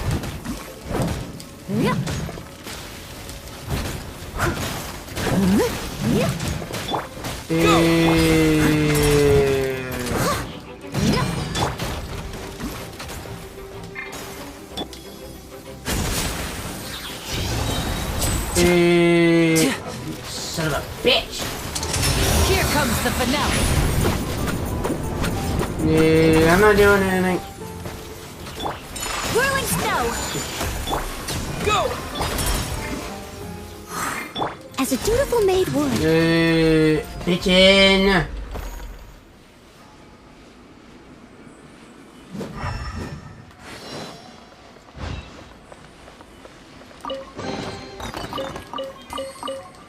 Hold on. Fucking hungry as balls. I'm stupid.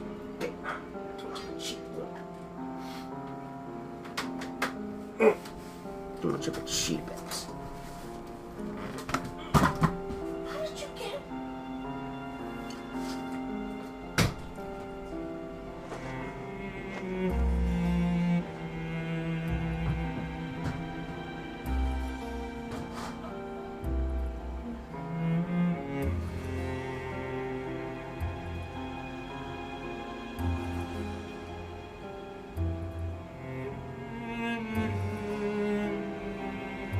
Whenever you need me, I'll be there.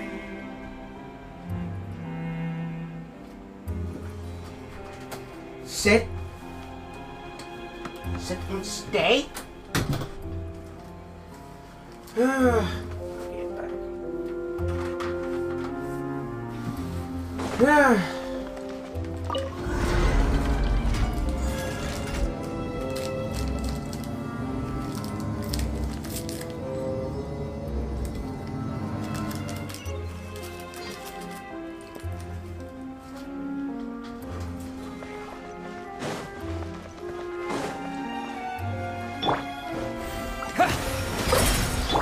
I must leave no stone unturned.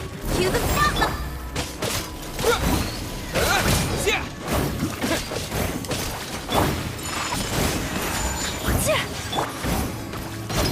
Bombs away!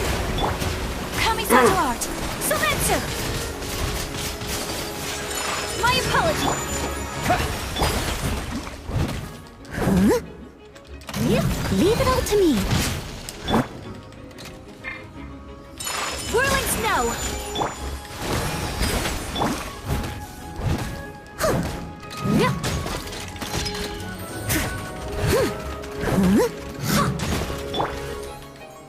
Go!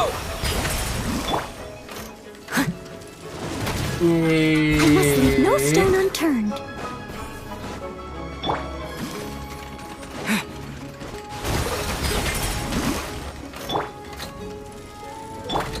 My apologies.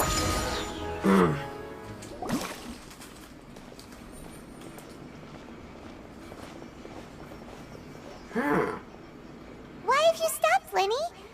Is there some device in that box? Huh. It just looks familiar somehow. Let me check this out for a second while you guys go on ahead. If anyone makes a major discovery, let's rendezvous here. All right, see you in a bit.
Bitchin'.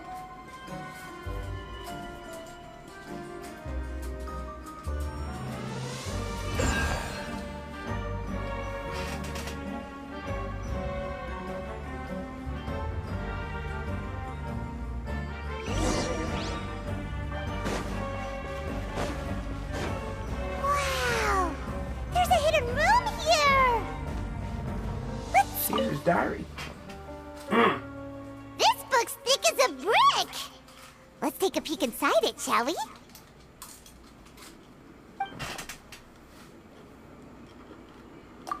At one of my shows a few days ago, a child asked me how I pulled candy out of my hat. As a joke, I told the kid that the hat has a built-in wish-granting machine.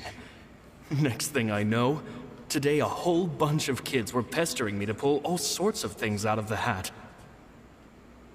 So I told them another white lie.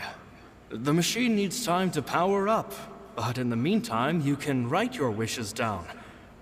Well, they took me up on that offer, enthusiastically. As I write this, I've only just got back from running around all over town, buying the things they wanted. Boy, are my legs sore. I wound up saving very little this month, but that's not a major issue. I now have a bigger problem. How am I going to hide all these things inside my hat? Children study. About children studying. Magic. 2 children came to talk to me after today's show. I don't know why they were out on their own. They looked much too young to be unsupervised. I do hope they got home safely. Anyway, they said that they wanted me to teach them how to do magic. It's not uncommon for children to ask this, of course, but I've never seen any of them as serious about it as these 2. I told them that learning magic is very hard work, but that didn't faze them at all. It's like they already knew. They seemed so committed. I couldn't turn them down.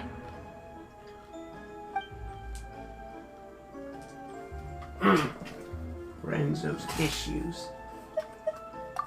It seems like something's bothering Lorenzo lately, but he won't open up to me about it.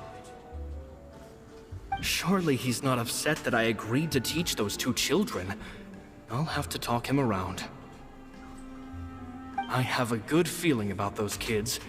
They're naturally talented, and it seems like they're not new to the world of magic. They have all sorts of fantastic ideas. All I'm really doing is helping them develop a more professional standard training plan. They wanted to call me Master, but I told them they absolutely mustn't.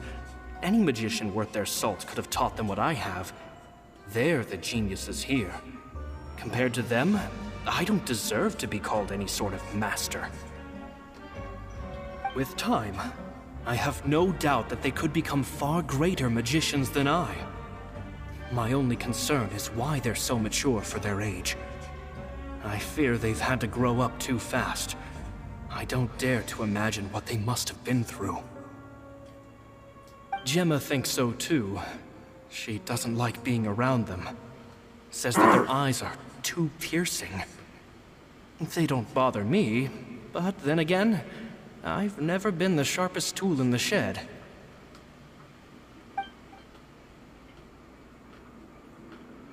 Are there two children that Caesar was talking about as Lyeny and Lynette? That kind of makes more sense.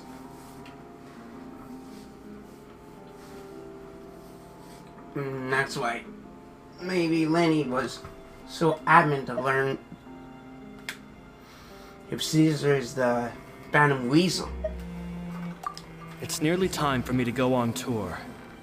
I asked the two kids if they'd like to come with me, but they shook their heads.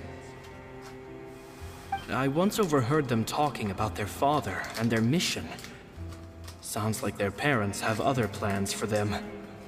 I guess we'll be parting ways soon. It's only been 10 days since I first met them, but I think that I've gotten a feel for their personalities now. They're very tough, but also very cautious, and they trust no one but each other. This, I fear, is not a good habit to have. They hide things from me too.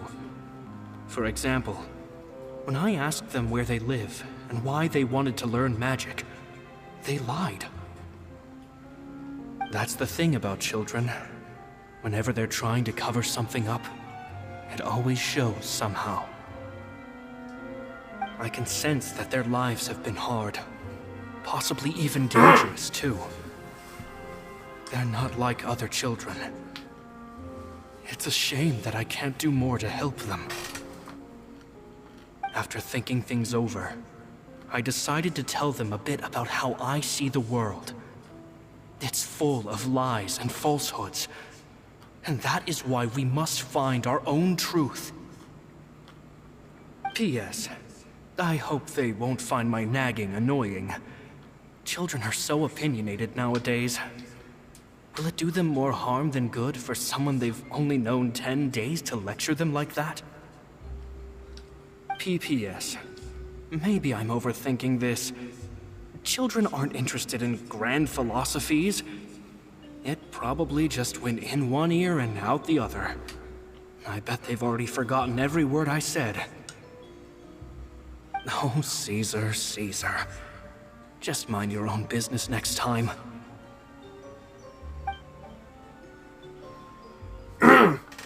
Stop reading. Two magic geniuses with a father and a mission, huh?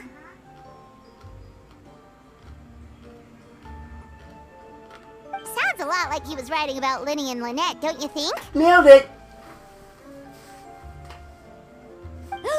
So did they meet Caesar when they were kids? Let's go ask Lyeny!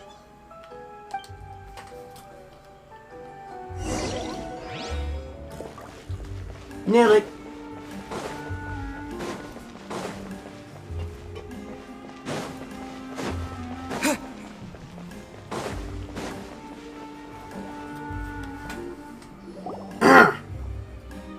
Lyeny?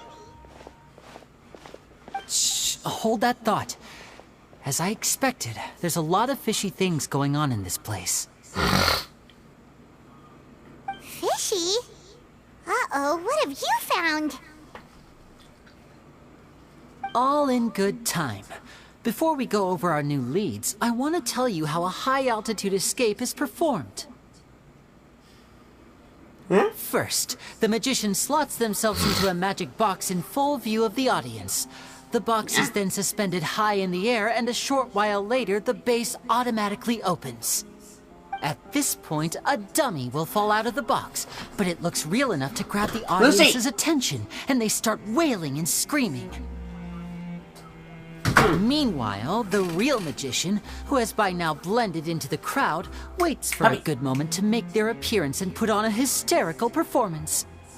Oh no! Is that me? Did I just fall to my death? Very vivid description. Paimon can really picture it.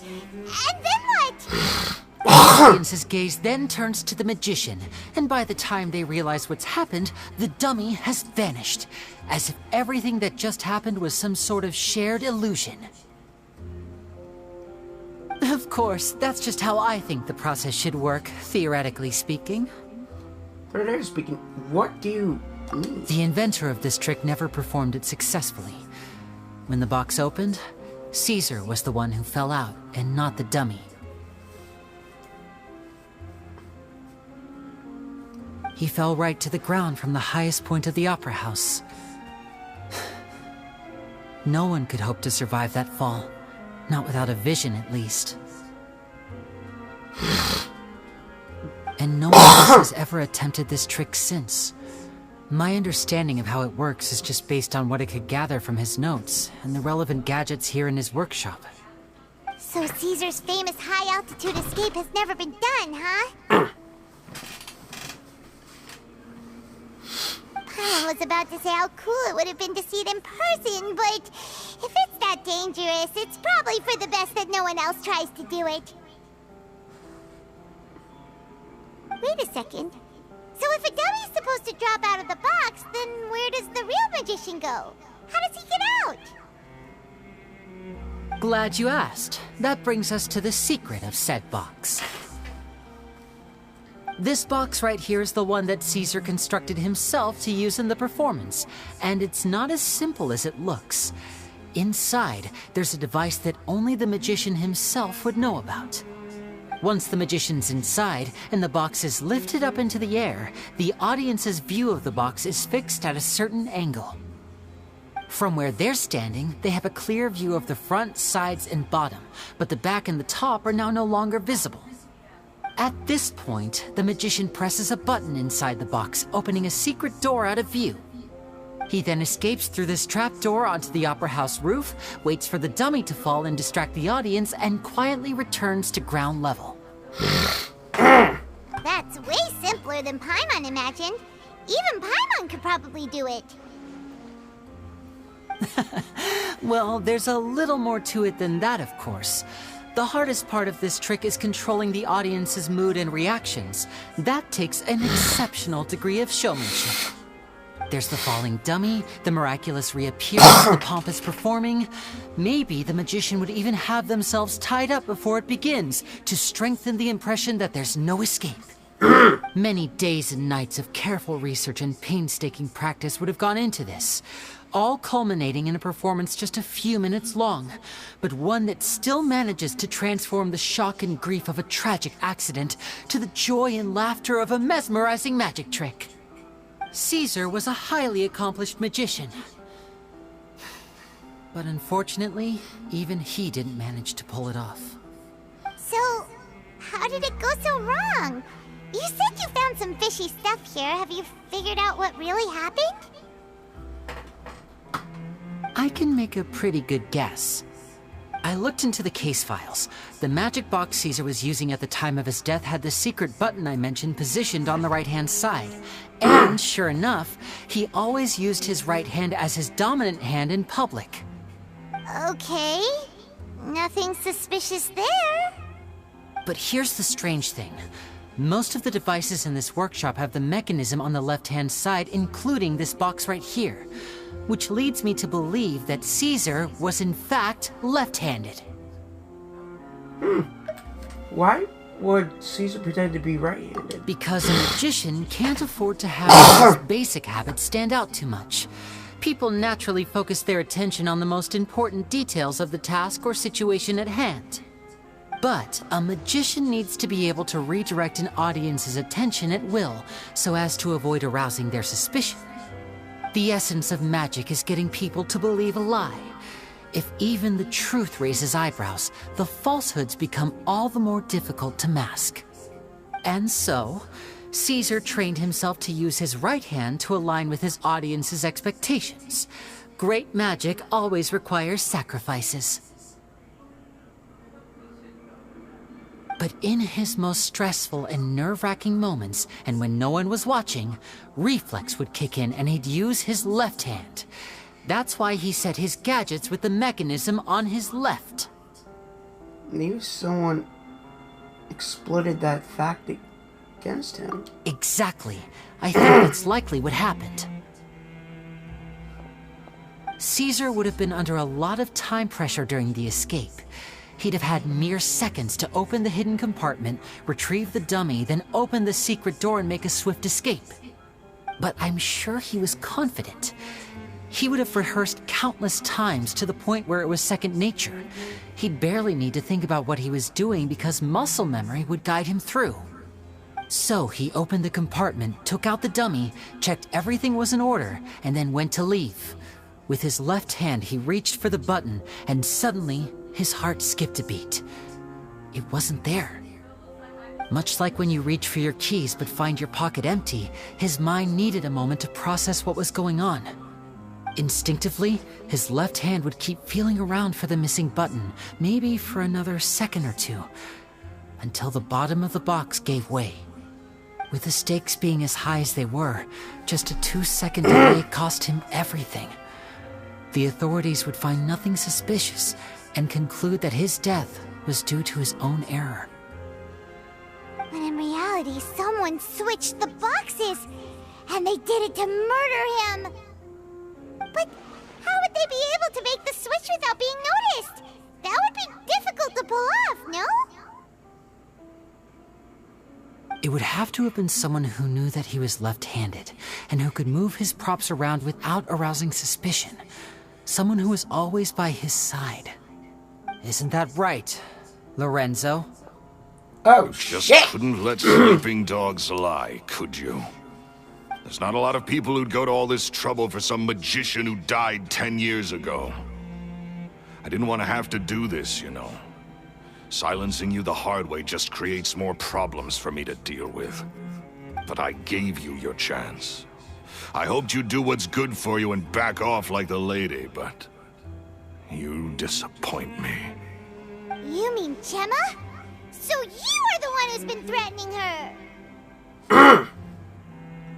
Yes, although however stubborn she might be, she was never much of a liability. But you people, you never even knew him, but for some reason you just wouldn't drop it.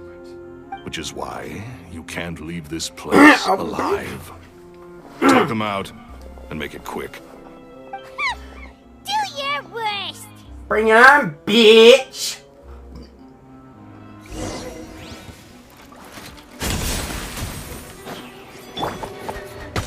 Time to clean up.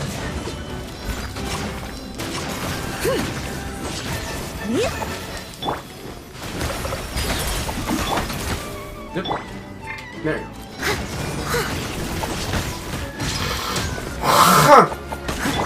Yeah! Water jet!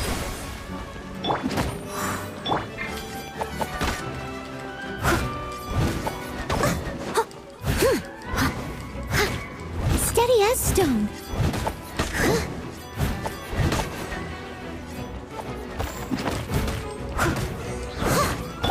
Over here!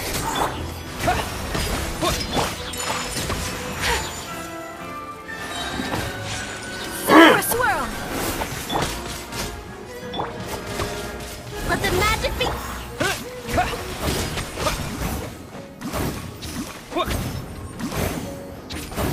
Holy shit!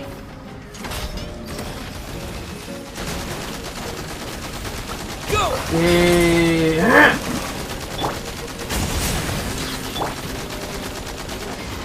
As a dutiful maid would.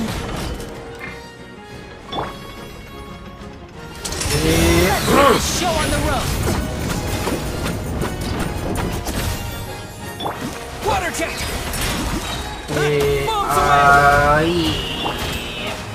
Take flight! I must leave no stone unturned. Yep.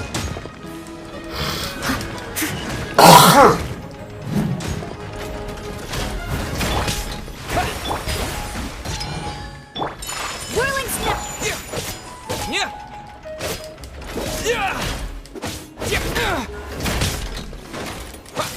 Water jet!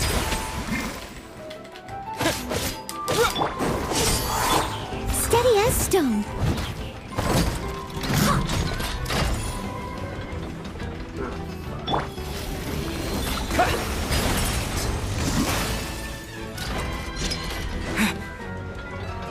Didn't we have to hit that motherfucker twice?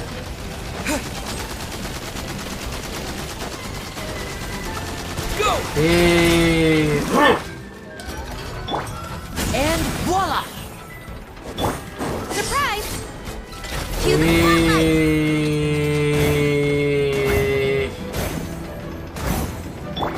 Embrace the ice! Time to clean up.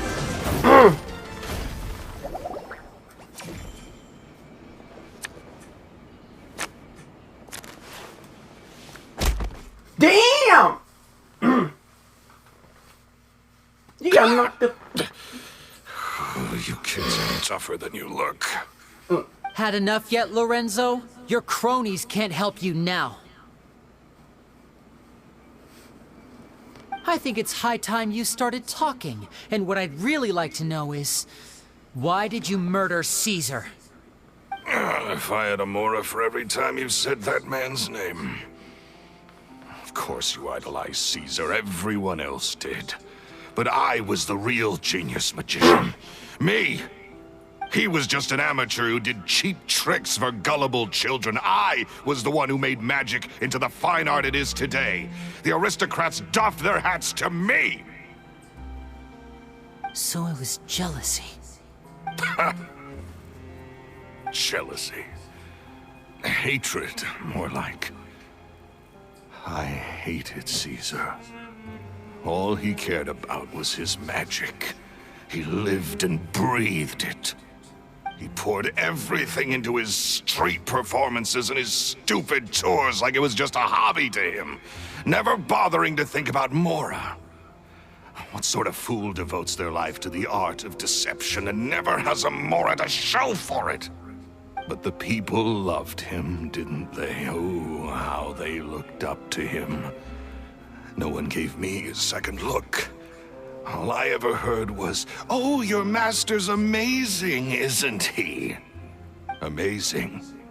Yeah, so amazing that he was completely broke.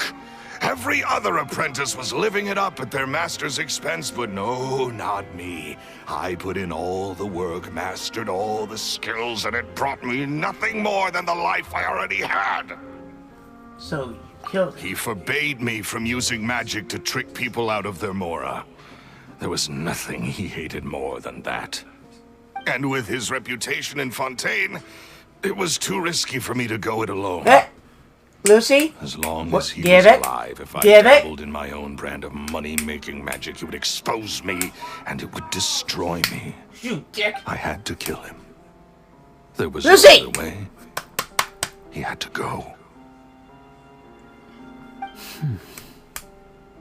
And this was your only motive? It was reason enough. What other motive would I need? Well, I was under the impression that there might have been other factors at play. For instance, maybe you were in love with Gemma, but she was engaged to Caesar. In love with Gemma? Don't be ridiculous. I'm watching her! Guess I was wrong about Fuck that off! then. I'm sorry. Next question. Are you the Phantom Weasel? I am. Caesar was so strict with me. He insisted that his way was the right way, that the sole purpose of magic was to bring joy to the world. I never bought into any of that. I was more interested in the practical value of magic. Sure enough, it helped me fill my pockets with all kinds of valuable treasures. I heard that the Phantom Weasel stole from the rich and the poor alike. Oh, yeah! Charlotte told us that the weasel would steal whatever people valued, no matter how much it was worth. That's just how it looked from the outside. What would any thief want with second-rate loot? I've only ever targeted high-value items. I stole cheap things as a way of practicing my craft. It was other people's overactive imaginations that conjured up the preposterous image they then dubbed the Phantom Weasel. So, that's the story, huh? Well, I hope you're ready to tell it all over again during your trial. What choice do I have? You're a pack of wolves, and you've got me between your jaws. You've seen what's here, and my last-ditch effort to stop it getting out has failed. What else can I do? So be it. I've enjoyed power and wealth for the last 10 years, the likes of which Caesar could never give me. I wouldn't choose for things to end this way, but I regret nothing. Very well. In that case, I'll contact the guards. Traveler, Paimon, keep an eye on Lorenzo for me. I'll meet you just outside the workshop when I'm back.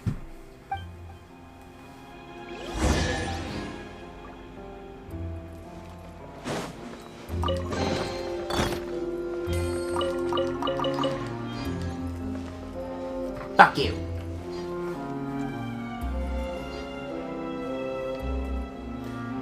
Hey, Lorenzo.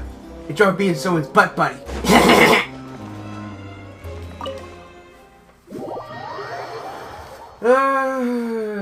Fuck.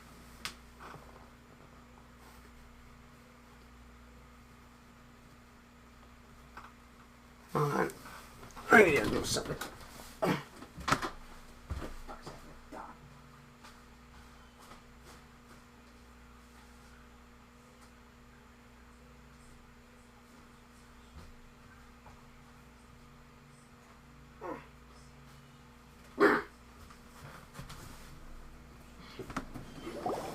Okay, Lyeny has told me the whole story. Lorenzo, do you confess to the murder of Caesar and to framing him for the Phantom Weasel's crimes?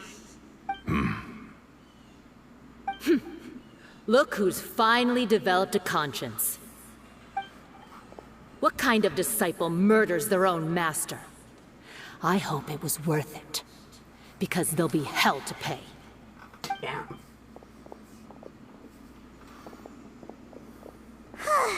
Looks like it's all over. What should we do next, Lyeny? Should we start preparing for your show? Let me think. Let's rendezvous with Lynette and Gemma first. With Lorenzo in custody, Gemma will no longer have to fear for her safety. Good point! We should go tell Gemma the good news right away! It'll give her...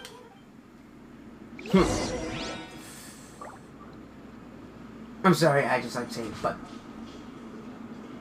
Buddy.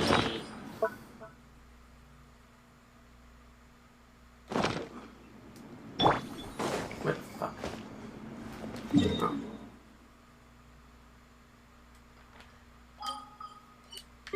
Oh. Damn it, that song stuck in my head. I'm sorry it took so long. I told you these stories, unlike the hangout events, the story quests are longer.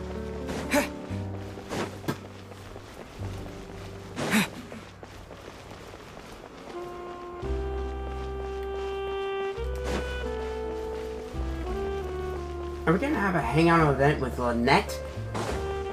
And like I said before, the hangout events are basically the equivalent of story events for 4-star characters, while and they're shorter than the story quests, depending on which of the route you take.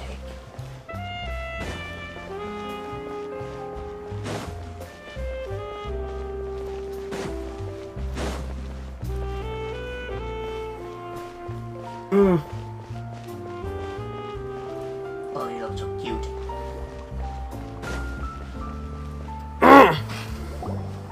Ah, you're back. You were so quick. I've only just finished my third dessert. Third? Your third? Lynette, come on, we've talked about this. Everything in moderation. You're not gonna have any room left for dinner now. It's fine. I'll shift to exercise mode and jog off the excess sugar. That's besides the point. Well, it's done now. But try to eat a more balanced diet in the future. Point taken. Did everything go okay? Of course! Lorenzo was no match for us. The guards are taking him into custody as we speak. Yeah, I made him and his goons my bitch! Gosh, that's amazing. I'm sorry. I still didn't know if I could trust you, but now it seems I can. I had my suspicions about Lorenzo, but I... It's okay. We understand. He did threaten you. Paimon would find it hard to trust strangers in your position, too. You don't need to be scared anymore. Everything's gonna be okay. Sorry. Sorry. My emotions are all over the place right now. I've been waiting for this day to come for so long. I always wanted to report Lorenzo. He took all of Caesar's property, which I found suspicious. But I had people watching me all the time, so I couldn't risk looking into it. I was so afraid. I was scared he'd do something terrible to me. And then no one would be left to visit Caesar's grave. So I never had the courage to speak out. Thank you all. Truly. Thank you so much.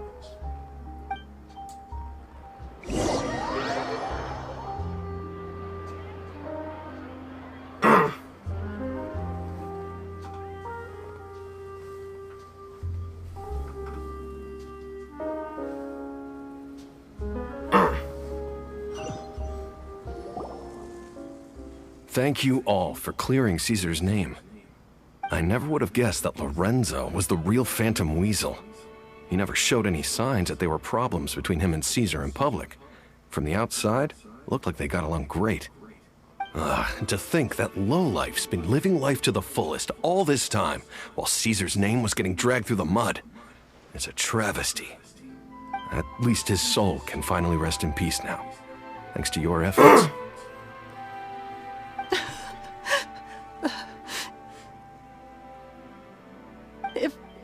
If only I'd realized before it was too late. Don't blame yourself, Gemma. This isn't your fault. Yeah, you still have the rest of your life to live. Caesar wouldn't want to see you spending it feeling guilty. Cheer up, Gemma.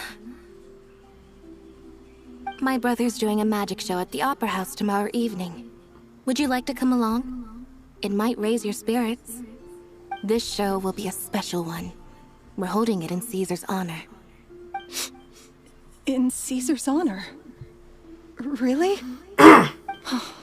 Thank you. I'll be there. Great. We'll see you tomorrow evening.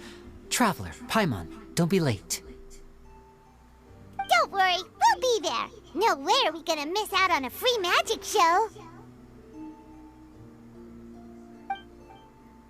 Wait, Paimon feels like we're forgetting something. Oh yeah, Caesar's diary! We never found out if the two kids Caesar taught magic to were Lyeny and Lynette or not. Lyeny changed the topic back in the workshop, so we didn't get a chance to bring it up. Oh well.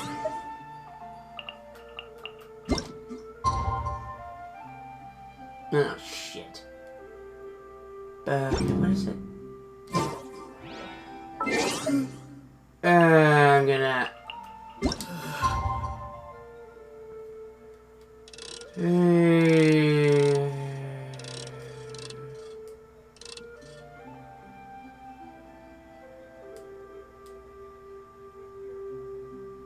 There we go.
Oh, I could teleport there.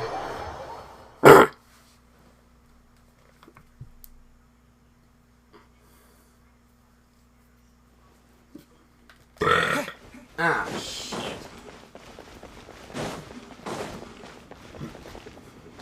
What the hell?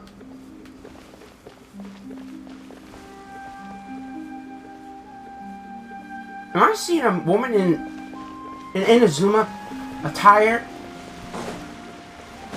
And there's the two newlyweds pushing for a baby. That puppy. That puppy. And there's... Yeah, okay. Ah, okay. I can't pronounce it. Monsieur Novelet? No, there's a little bit of cute. But it's so fucking cute.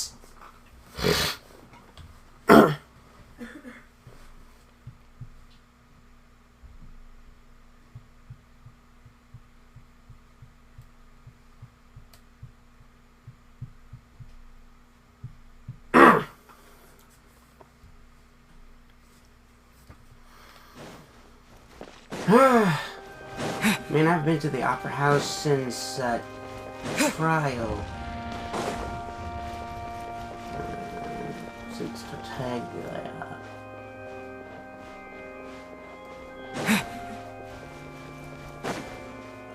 Since Child's trial. Slash Marcel. Slash A.K. Lachelle. Pyron's excited to see another of Lyny's magic shows! Wait. Lynette, shouldn't you be on stage by now? Not this time. My brother's going solo today. So, I'll be watching with you. Good evening, ladies and gentlemen. I hope everybody's ready because the show is about to begin.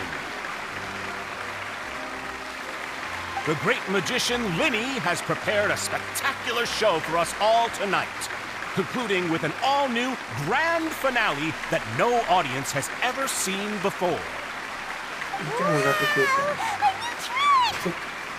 Thank you all so much for coming.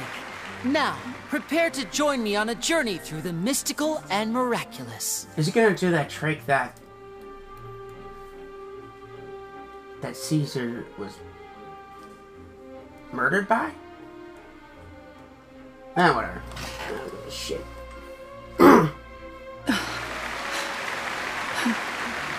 Exciting stuff, isn't it?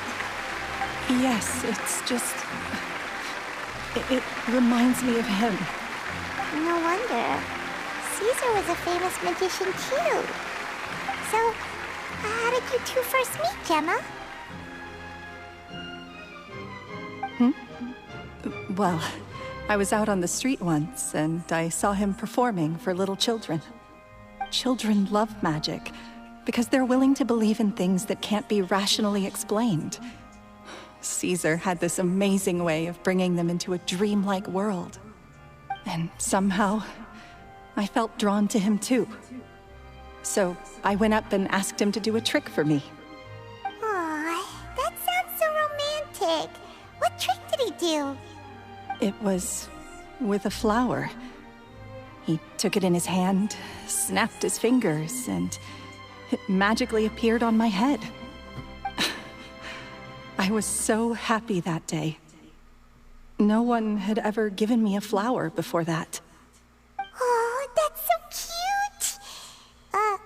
Actually, now that you mention it, Lyny's done that one before. Is that right? Then I suppose he's a romantic at heart, just like Caesar. So, let's treasure the time we have with him. After all, you never know when the people dearest to you might be gone. The killer's been caught. It's all over now. Paimon doesn't really know how to comfort you, but at the very least, no one's gonna be intimidating you from now on. You can breathe easy at last, right? Right. Yes, you can breathe easy now, Phantom Weasel. See? Even Lynette says... Wait, what? Wait, what? The Phantom Weasel? Lorenzo escaped? Where is he? What do you mean, Phantom Weasel? As Lyeny once said, a performer's job is to commit fully to their role and put on a flawless performance for their audience. But once the bag of tricks is empty and the curtain falls, it's time to end the show. The spotlight is no place for someone with no more cards up their sleeve. It's been 10 years, Gemma. Aren't you tired of the grieving widow act? I think it's time to put an end to it. What are you talking about? Paimon doesn't like this riddle. Traveler, Paimon doesn't like where this is going. Come on, say something! Ladies and gentlemen, I hope you're all enjoying the performance so far. There will now be a brief intermission, after which Lyeny will perform the most electrifying act of tonight's show, the one we've all been waiting for. The final performance will take place outside of the Opera House, so please make your way outside in a calm and orderly fashion. The Phantom Weasel never did like public places, did they? Don't worry, this place will be quiet soon. Let's talk somewhere else for now.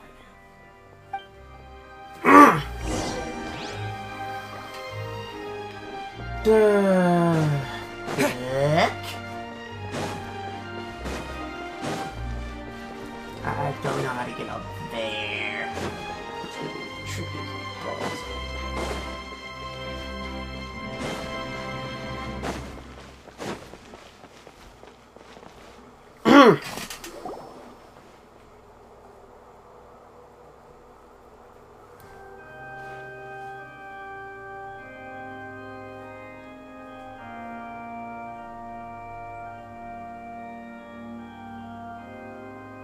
Dear me, this is awkward, isn't it?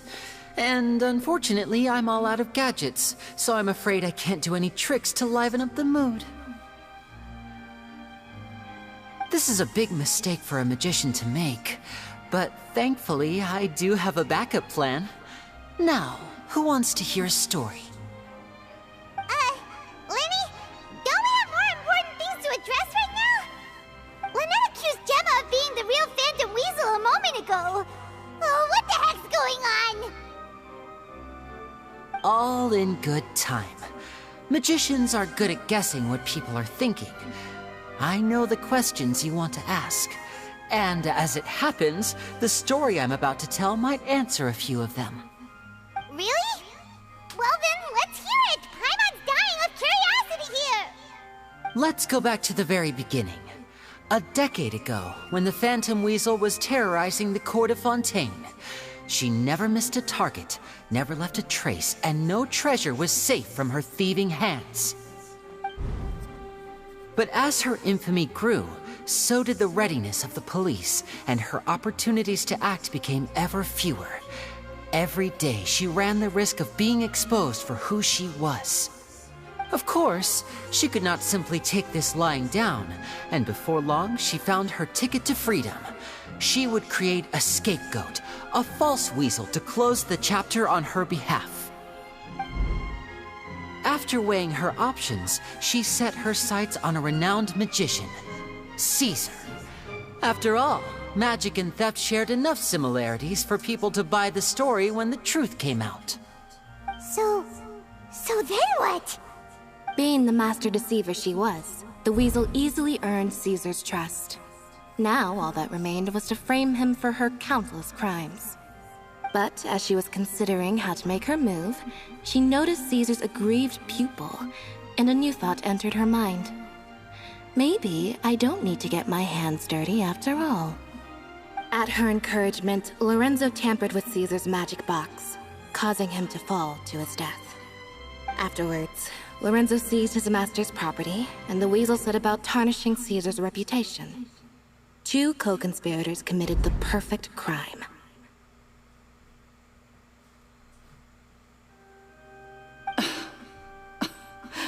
I've got to hand it to you. You're both exceptional storytellers. It's enough to make even me wonder whether there was really another mastermind behind all this, pulling the strings. But I just have one question. You seem to think that I am the villain in this tale. What's brought this on, Lyeny? Is it something that Lorenzo said? Don't worry, Lorenzo said nothing at all. But I never believed that he was the weasel, and in fact, my investigation only made me more certain of that.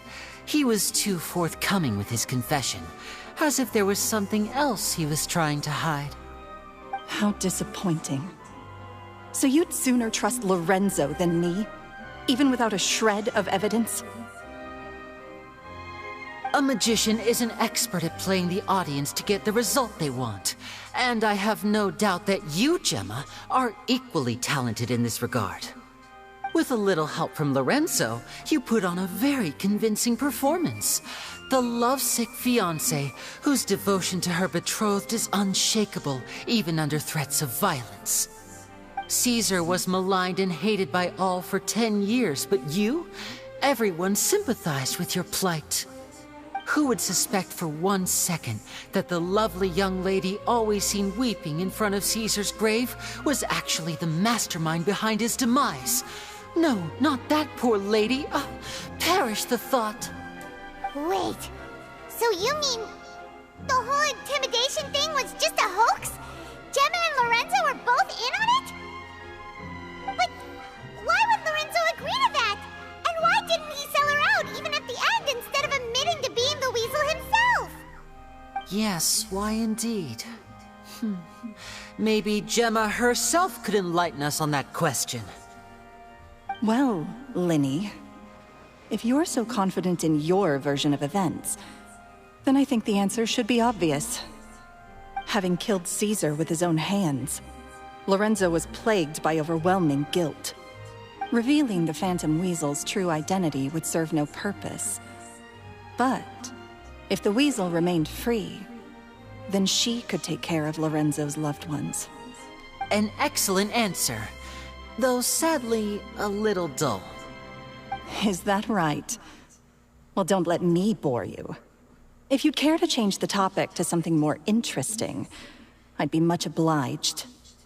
As a matter of fact, there's one thing I'd really like to understand. Why would the real weasel have targeted things that only have value to other people? Could you shed any light on that? Of course.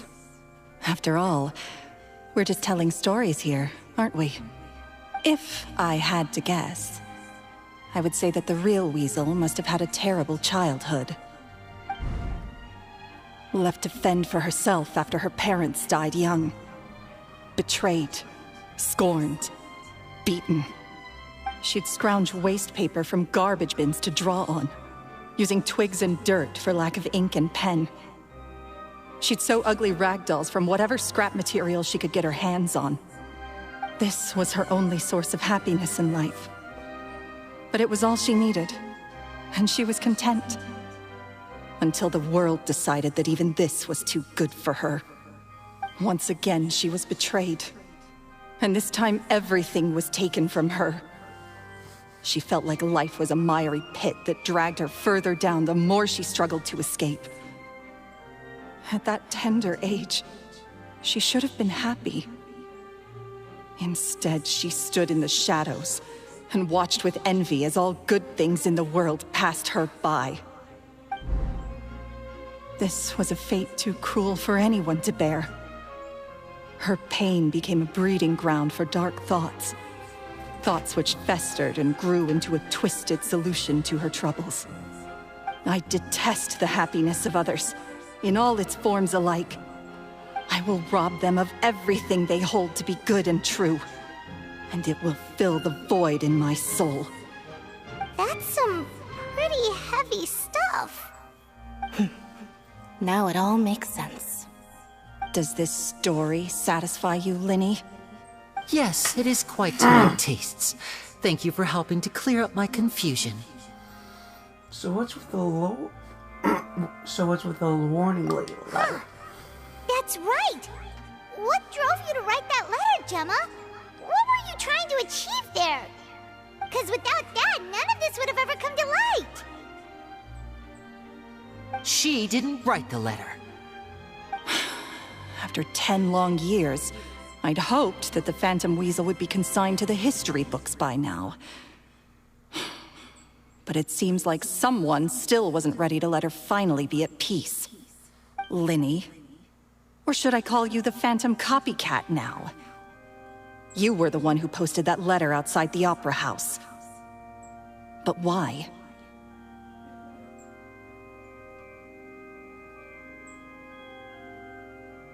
Very sharp, Phantom Weasel. Still as shrewd as ever. Well, no need for me to be coy about it.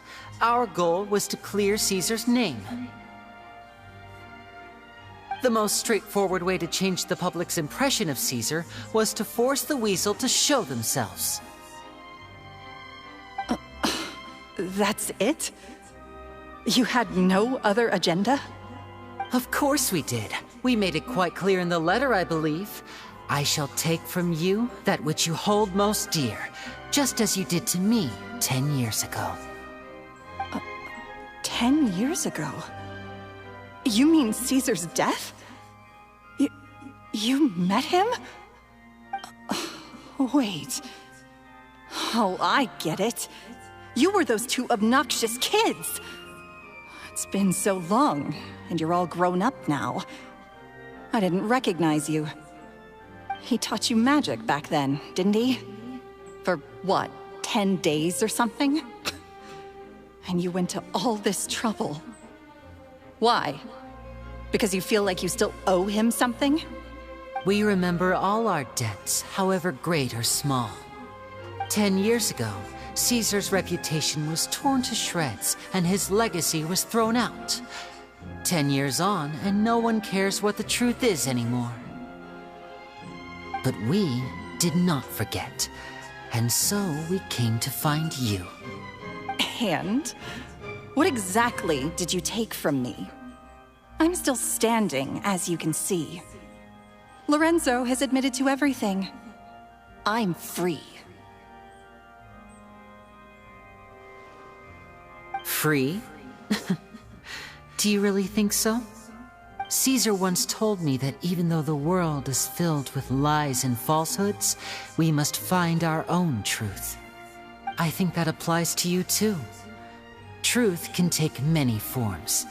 Prized possessions with nostalgic value, fervent hopes and dreams, and irreplaceable people. Life took many things from you, and those wounds never healed. When they ached unbearably in the dead of night, stealing became your way of numbing the pain. What are you trying to say? I'm saying that for the last 10 years, you've been living a rather uneventful life. Perhaps that's because you found something other than a life of crime to fill the hole? Back to Lorenzo for a second.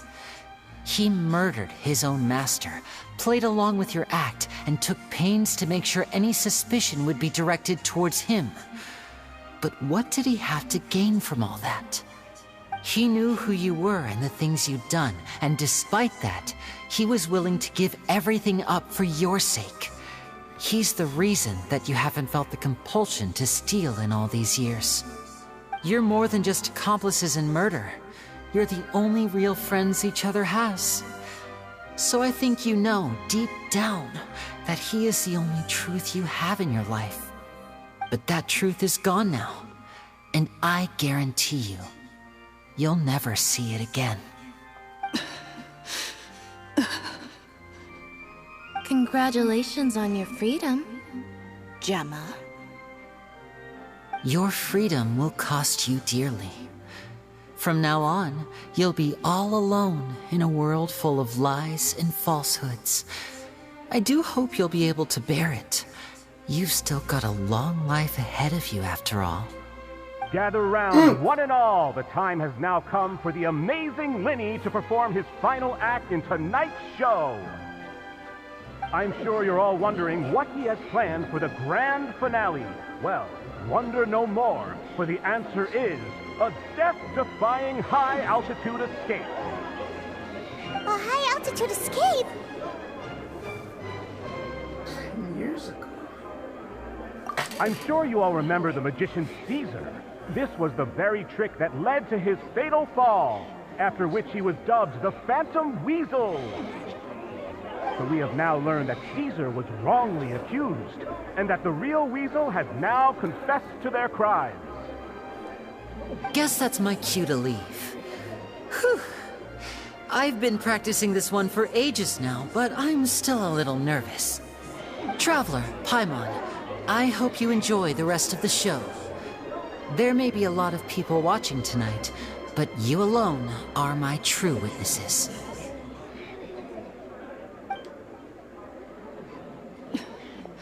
Lyeny, wait.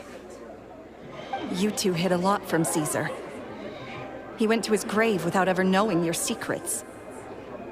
So what about now? Are you an open book?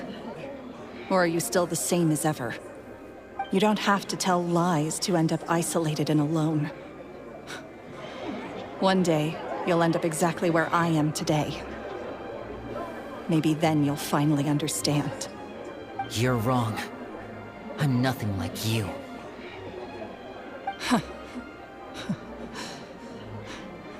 So, what are we, doing now? Like Lyeny said, when you're ready, let's head outside and watch the show.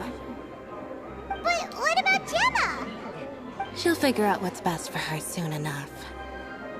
Oh, and if you'd like to see Lyeny after the show, you know where he'll be. The usual haunt. All right. Well, let's go and watch Lenny's finale then. This trick's a pretty dangerous one, but he should be able to pull it off, right?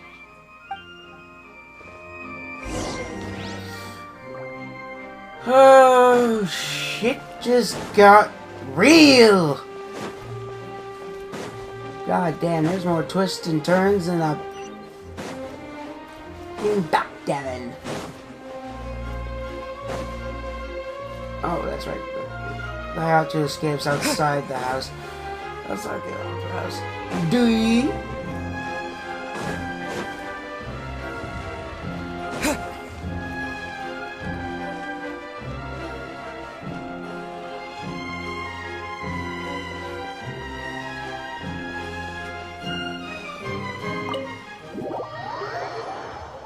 Damn, this just got real.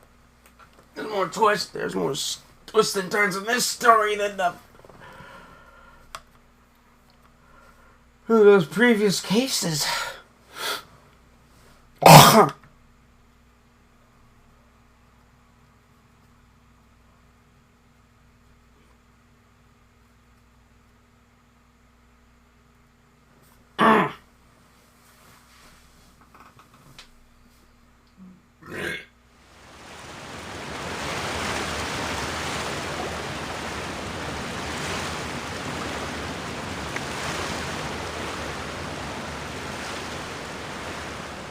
Holy fuck. Oh, shit! Magic should be mysterious, surprising, and defy logic. Magic is hard work. Every single movement has to be practiced thousands of times. It's alright. We're used to that.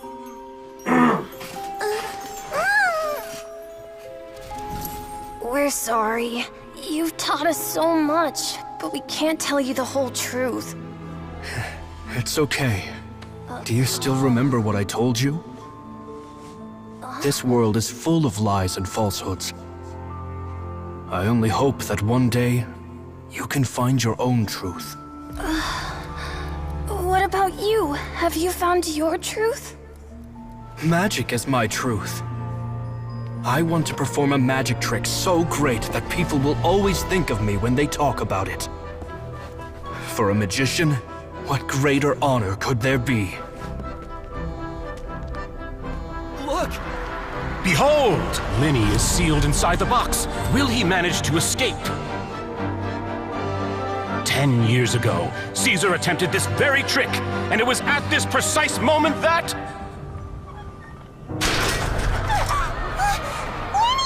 Watch out!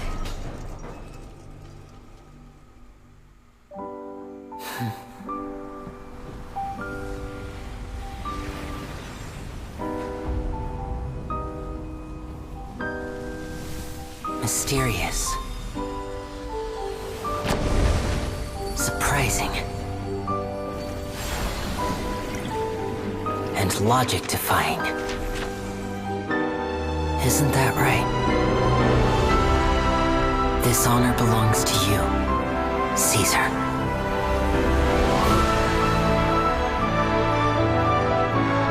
I'm just sorry it's a little late.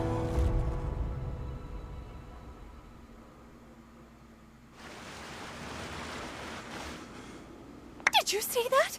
1 minute he was falling, and the next, he turned into flowers. How could he possibly have done that? How mysterious. I didn't blink once. He just vanished, right in front of my eyes. What a heart-stopping magic show!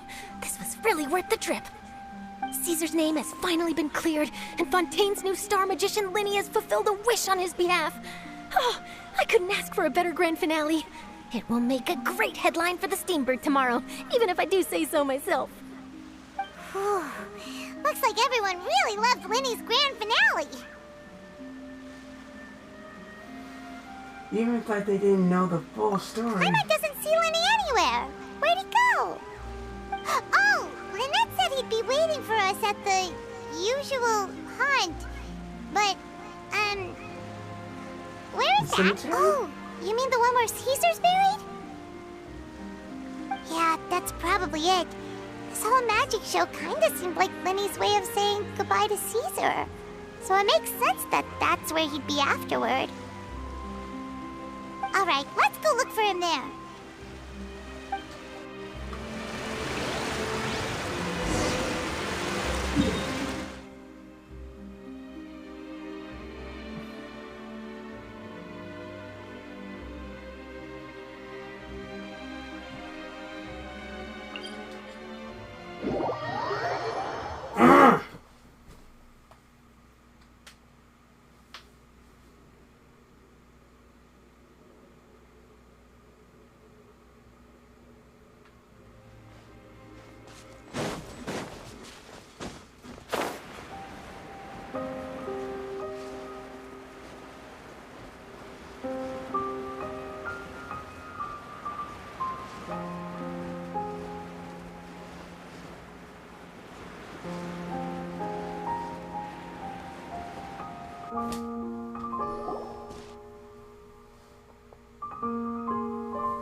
Lyeny!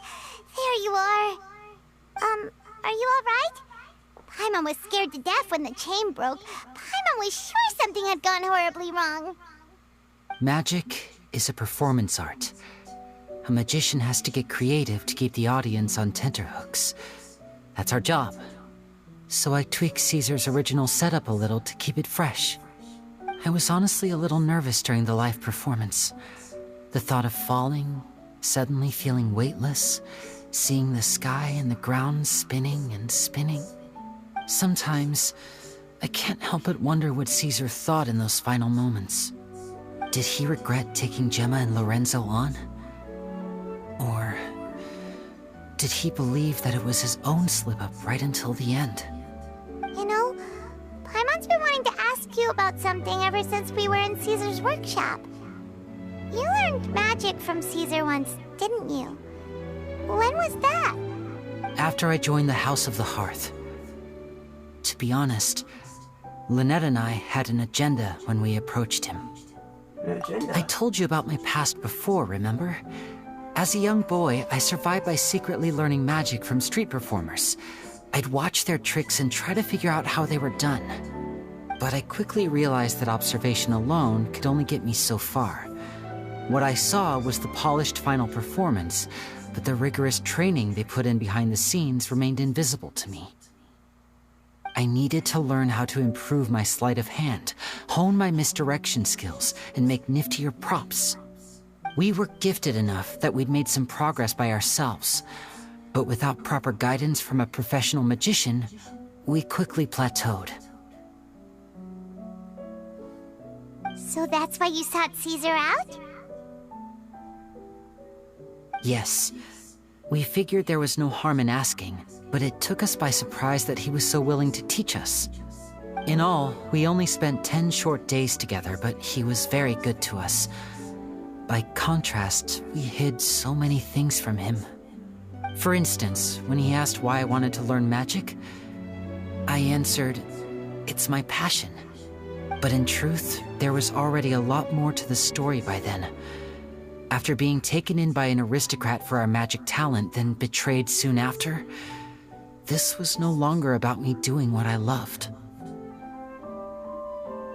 What amazed me was how the lie escaped my lips even as I was hesitating over whether to tell him the truth. Trust is a beautiful thing. Sadly, I'd forgotten how to trust by then. Lyeny. I don't blame you. Still worried about the way I feel? You really are a gentle soul, aren't you? But don't worry, I'm used to it now. From the mansions of the elite to the House of the Hearth, lies and selfishness have followed me and Lynette everywhere we go. After Caesar went on tour, we became busy with our missions. The next we heard of him was that he'd fallen to his death, and was now declared to be the Phantom Weasel. That night, I remembered his smile. But as I lay there, I didn't know what to say to him. To keep secrets is to put up walls. The longer you keep them up, the less you let people in. Then, one day, you look around and realize your life is like an empty auditorium after a show, full of seats once occupied by all the people who left. But I guess that's the price we have to pay. You only realize how much someone really meant to you when you lose them completely. That's why I was so confident this would hurt Gemma. Because I felt it for myself. Yeah, cheer up, Lyeny. We've had to say our fair share of goodbyes during our journey, too. But whatever happens, Paimon always believes in what tomorrow brings. Delicious food, fun toys, and the traveler by my side. Paimon just needs to focus on things like this, and all the unhappy stuff goes right out the window. You know, Traveler, doesn't that kinda make you Paimon's truth? Exactly. It's the same for me and Lynette. We are the truest thing each other has in the world, and nothing can replace that. Life has taken plenty from us, like it did from Gemma. But at least it left us with each other. That's what gave us the strength to get through the darkest days.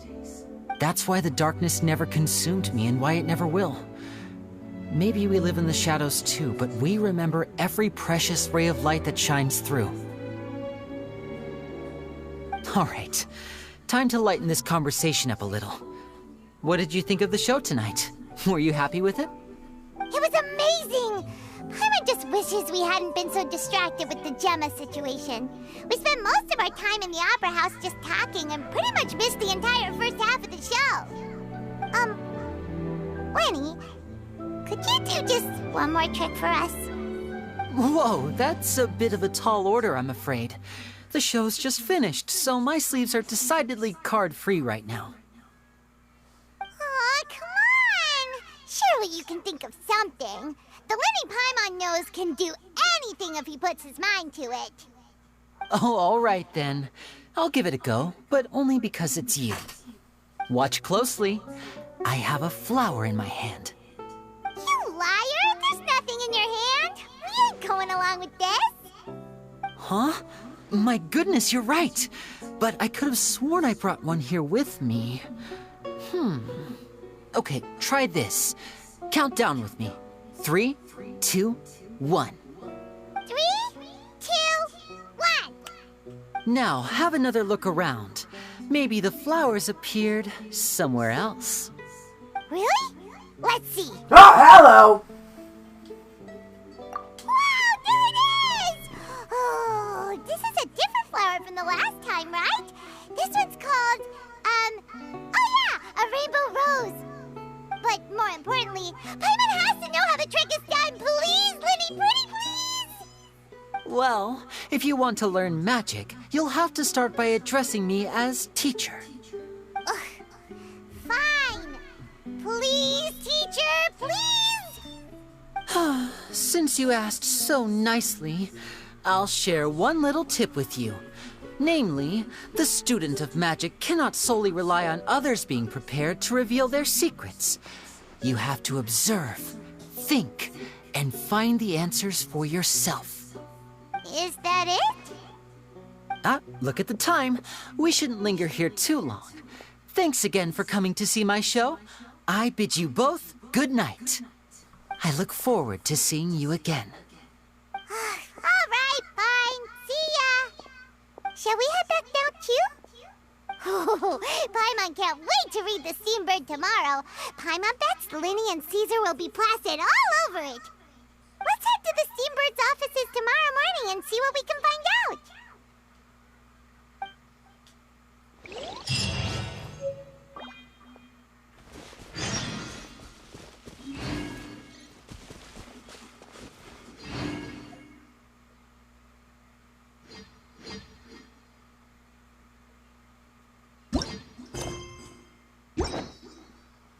Okay, I'm gonna